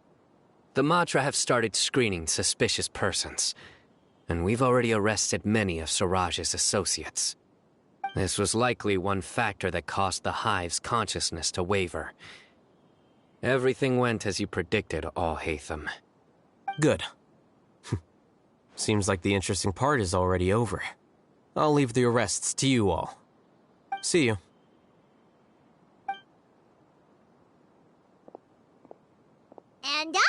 goes. There still are a lot of test subjects here, so let's stick around for a while.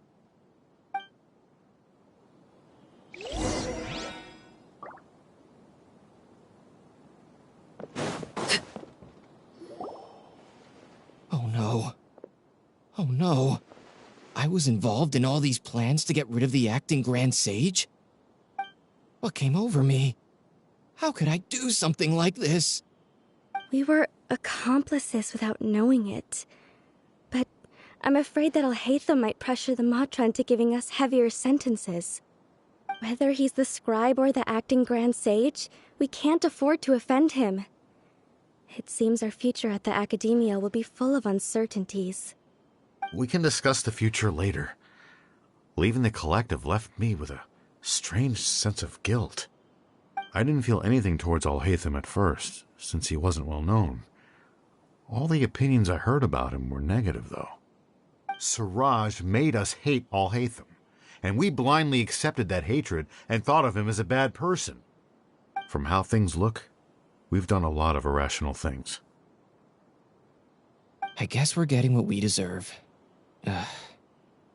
Could you help us apologize to Alhaitham? Sure, Paimon will help you tell Alhaitham, but whether he chooses to forgive you is up to him. It's okay. No matter what he chooses, apologizing will make us feel slightly better.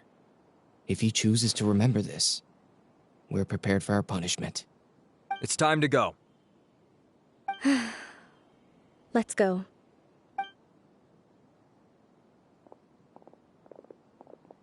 So, were they all duped?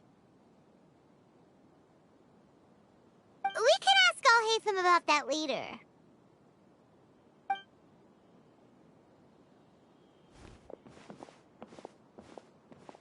Looks like I can't exist as Siraj number 36. Yet, my life as Ilyas goes on. When I was at Gandharvaville, I thought about whether I should just come forward with the truth. But I didn't have the courage then. So in the end, I lost my sense of justice, but I also wasn't able to conform. Ilyas? Don't be sad. I'm the one who deceived you. However, I didn't come out of this completely empty-handed. The moment the hive collapsed, an idea popped into my head. I realized that the collective I was always trying to fit into wasn't as powerful as I had imagined. Understanding that gave me courage somehow. Perhaps one day I could be just like Alhaitham and not care about what anyone else thinks. You can do it. Paimon believes in you. Thanks. Well, I should get going. I'm one of the primary suspects in the case, so I'll have to receive my due punishment. Can you keep this a secret from my parents and my sister? I just don't want them to worry. Also, please apologize to Alhaitham for me. Goodbye, you two.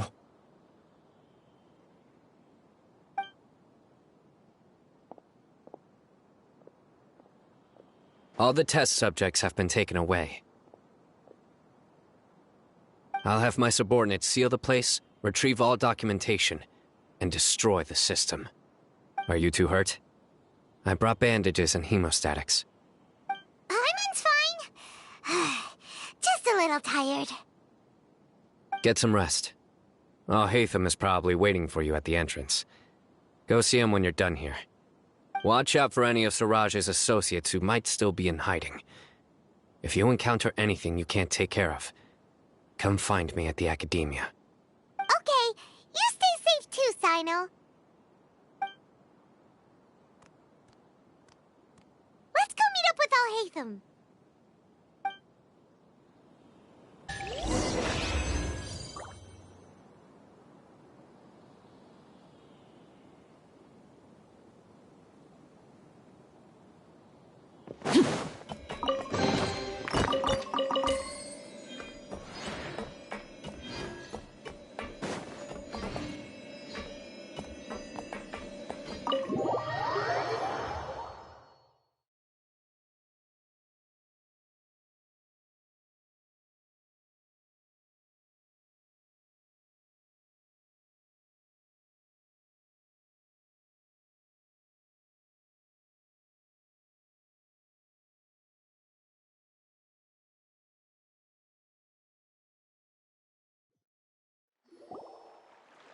The matter's settled.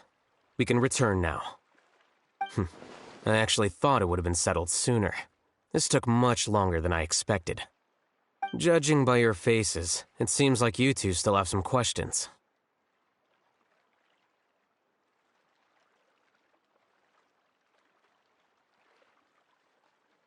I respect your curiosity, but I'm off the clock now, so I'm not going to field any questions.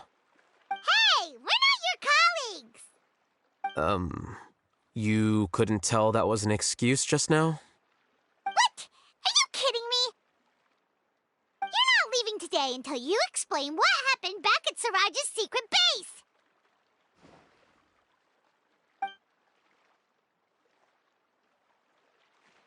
See ya. Hold it right there! Are you done? Your behavior is reminding me of some other people. Stop changing the subject!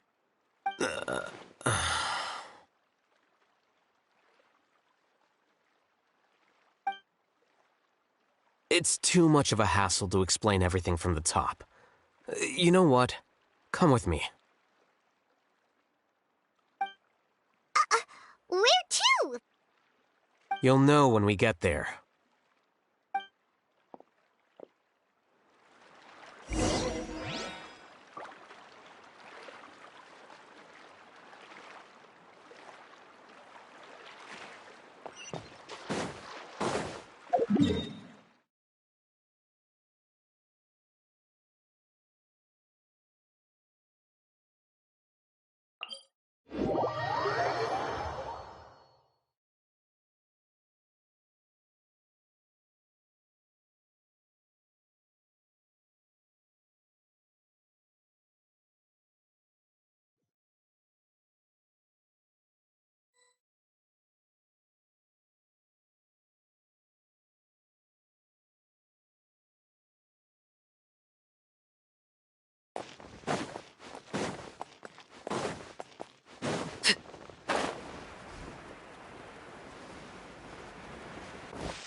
Is this your home?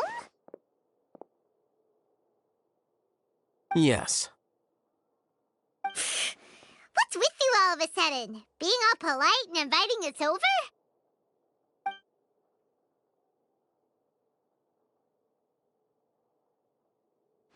Ah, you're back. Quick, come help me see if this painting's all straightened. Huh? Who are they? Stop making a fuss. They're obviously guests. You're not from the academia, are you?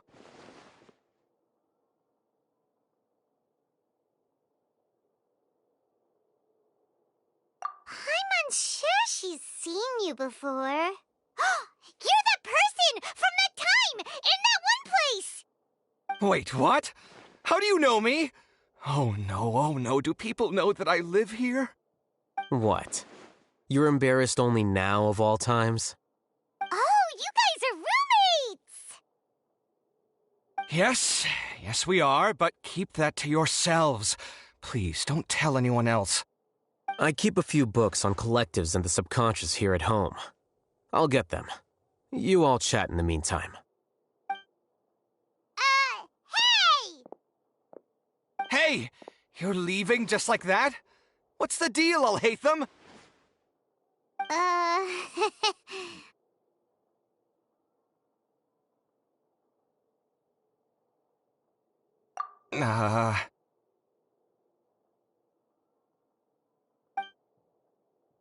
Sorry, I know we've only just met, but I have to ask. Are you, you wouldn't happen to be actors that Alhaitham hired to pretend to be his friends, would you? What? Guess not. I've never seen him invite friends home before, so please excuse my surprise. You guys get it, right? You know, with his temperament and stuff. Aren't you friends with him? I wouldn't say friends exactly. Okay, well, we used to be, but we're not anymore. Huh? Don't worry about it. My name is Kaveh. I'm sorry to have met you under these circumstances. Anyway, please don't say anything about me living here. You seem like you got a lot going on. So maybe Samora will make Paimon shut up. Are you serious? How could you... Of course. You're all Hatham's friends. What? That was a normal response. You exposed your own weakness. Still, why do you have to treat me like he does? Judging by the deafening din coming from the living room, you all must be getting along quite well. Entertain your own friends, why don't you? I'll leave the books here.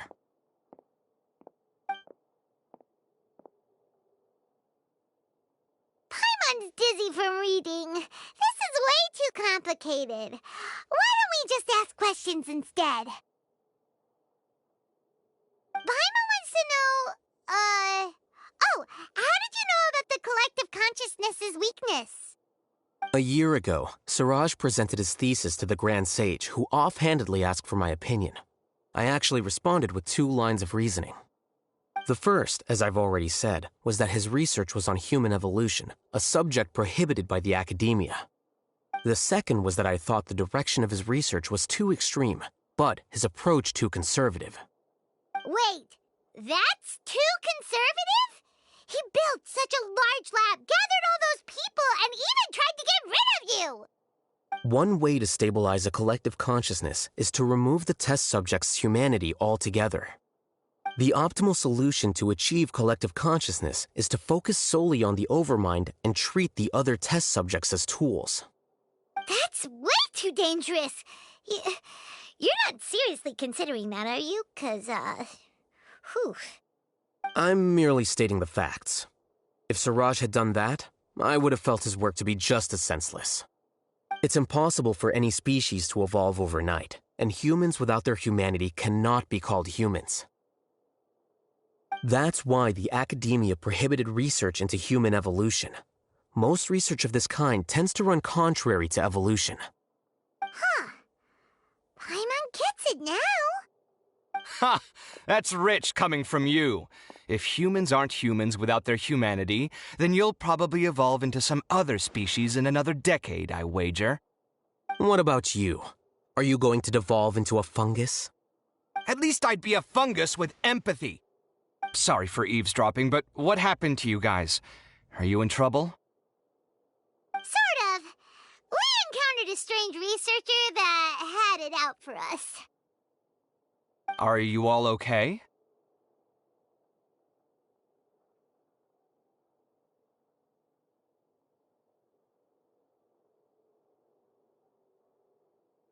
Huh. So that's how things went. Such is life.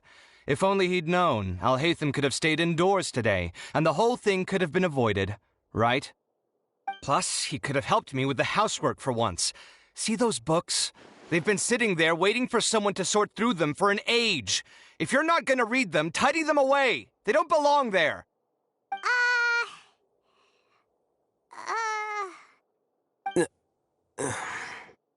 Can you feel the awkwardness in the air? I hope you're aware of your lack of conversational skills. Oh, so the pot's calling the kettle black, is he? Well, having said all that, are you okay? I'm doing quite well. Much better than that painting you're trying to hang on the wall. You don't understand anything. Stop criticizing my taste in decoration.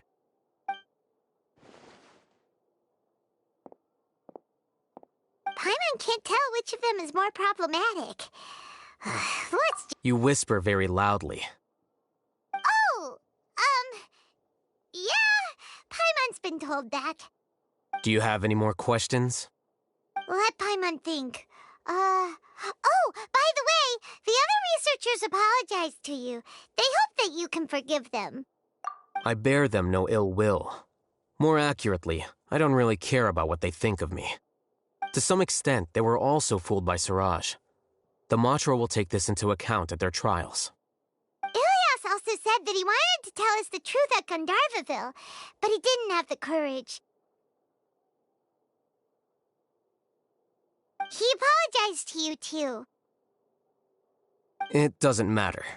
I never considered asking him to come forward with the truth. Judging from his experiences, he's more courageous than the average person. There's no need to lay even more criticism on him. Criticizing the brave only shows how weak you yourself are. I'm going for dinner in 10 minutes, so I'll field one last question. Paimon doesn't have any more questions. How about you? Oh, yeah, that's a good question. You only started investigating with the Matra at the Academia because you were interested in something, right? But after meeting Siraj, it didn't seem like you were interested in him or his experiment. I had no interest in him personally, but I was curious as to why so many people were willing to form a collective consciousness with him. I now understand the reason. Correct. The fall of the sages and the shutdown of the Akasha terminals deeply affected the Academia. The fact that Siraj's project attracted so much interest despite not being approved speaks to the lack of research projects as of late. As the acting Grand Sage, I'll have to figure something out. In addition, what happened to Ilias is worth our attention. Reporting academic fraud was the right thing to do. He didn't deserve the outcome that he had received. Paimon understands now. Oh, you're pretty serious when it comes to work, huh? I think minimum viable seriousness is a more apt description. I'll do my best to take care of this mess until my resignation is approved. Wait, your resignation? Yes. I've already submitted my resignation to the Academia. Soon, I'll resign as the acting Grand Sage and go back to being its scribe. I don't think Siraj knew about that. If he had waited just a few more days before acting, I would have already resigned. What he'd do then wouldn't have been any concern of mine. However, even without my input, his unstable model would have collapsed for some other reason, so it makes no difference. But why do you want to resign? I'm not suited to be a sage, nor do I want to be one. The official process to select the new sages is already underway, but this process is long and takes far too much time. If I serve as acting Grand Sage for too long, the position might become permanent. That would be troublesome. This job isn't something I want to spend the rest of my life doing.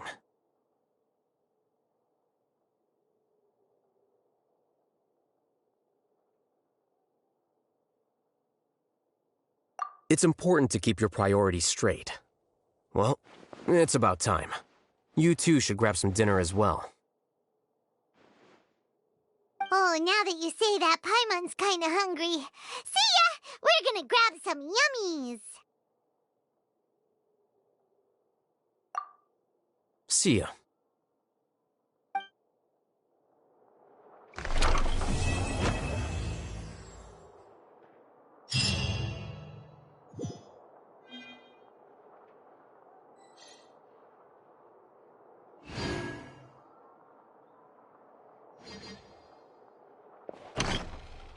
The name Siraj doesn't ring a bell. Was he in your class? He isn't someone who would leave an impression, so it's expected that you don't remember him. I've always had a hard time appreciating the way that the Academia pressures people by labeling them as geniuses. But even so, the Academia can't be left to you. Or perhaps I should say that I'm delighted to see that you have a base amount of self-awareness. If the people in the Academia haven't gone mad, they'd know that I'm much more suited to be a sage than you. And I suppose they'd let everyone know that your career as a sage will be as shaky as that painting. Again, that's mighty rich coming from someone about to resign. In a few days, you'll be managing files again. You'll be back at rock bottom. But my salary will likely stay the same. Wait, what? How come? Why do you get special treatment? At least I don't have to be an architectural designer who works himself to death just to get a smile from his client. You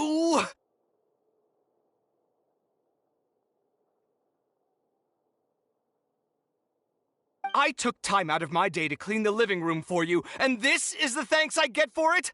I'd have been better off catching up on my work. I still have designs to finish. Make sure to pay back the rent you owe me. I'm going to buy some furniture with that Mora. What? Are you trying to annoy me to death? The decorations you buy keep getting uglier and uglier. What's the point of having a boring wood carving in your house? You'll have to blame that on my financial freedom. Fine. Go ahead and hide behind your financial success if you want. But if we forget Mora for a second, do you have anything of true value to boast about?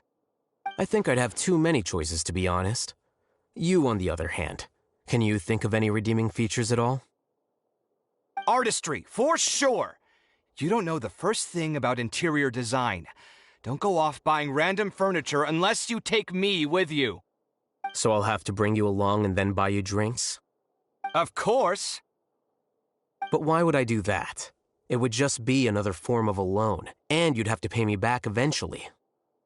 Can't you just be nice and not ask for the Mora back? Pretending that you're not in debt is as ridiculous as pretending you're not living in someone else's home. Word will get out sooner or later.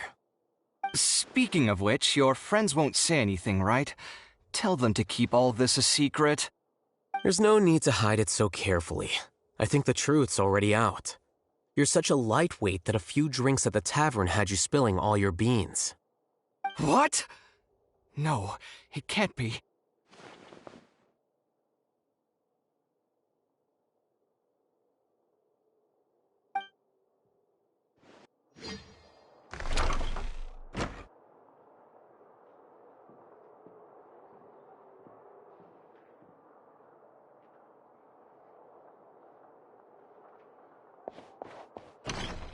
The name Siraj doesn't ring a bell.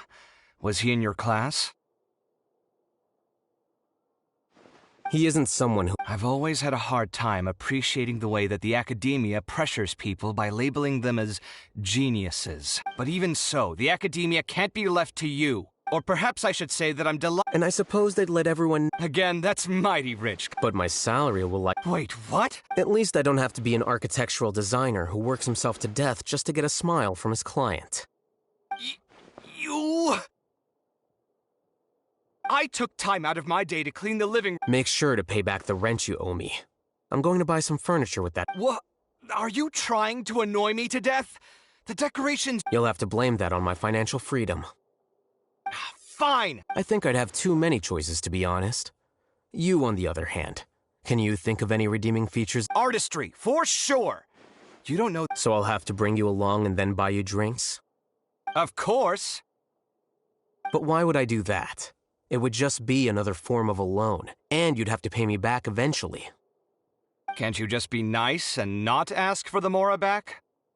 Pretending that you're not... Speaking of which, your friends won't say anything. There's no need to hide it so carefully. What? No, it can't be.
What could the children be up to?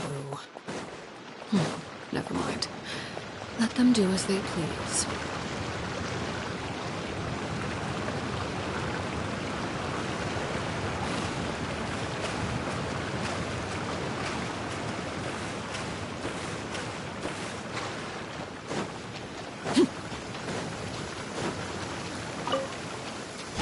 An assassin from our homeland, or a fool who trespasses upon the waters of Chingsa. Coveting the shapes of the living, pure water can take on many forms. In this way, shall water deliver your punishment.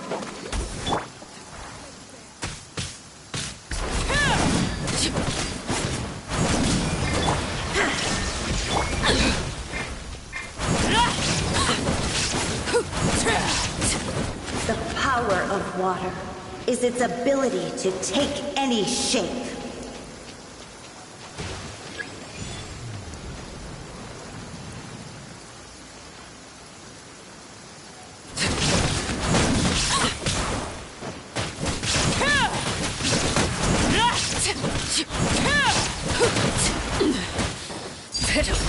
Without solid ground, terrestrial creatures become simply helpless.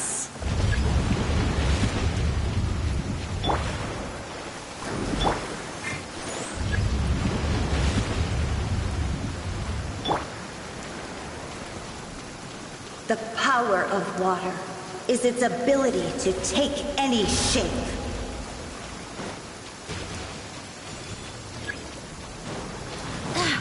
I swear by my sword! Overruled. This is where you fall. Transfixed.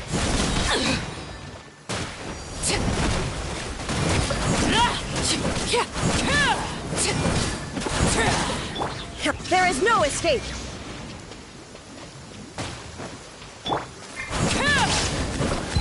One who is ignorant of water's treasures fails also to comprehend its horrors. Overruled. Illusion shattered. Inazuma shines eternal.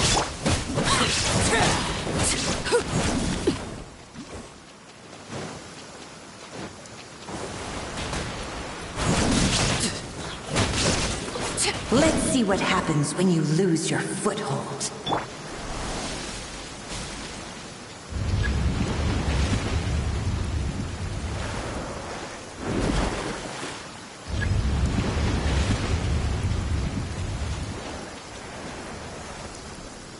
The power of water is its ability to take any shape.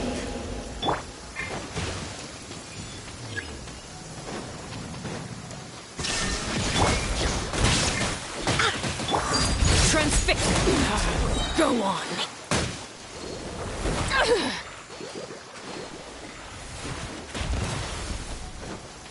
This is where you fall.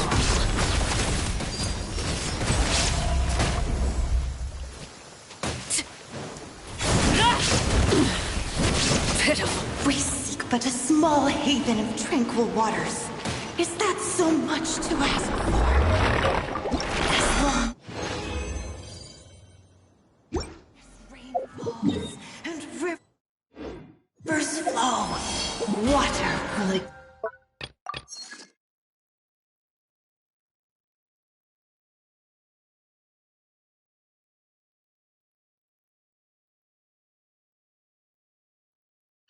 exist forever.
wonder when I'll be as tall as my big sister.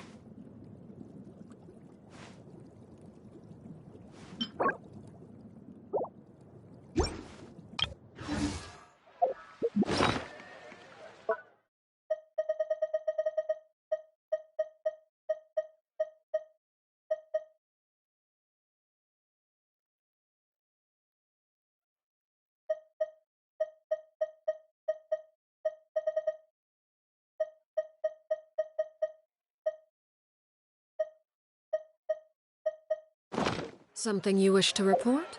Go on. You have my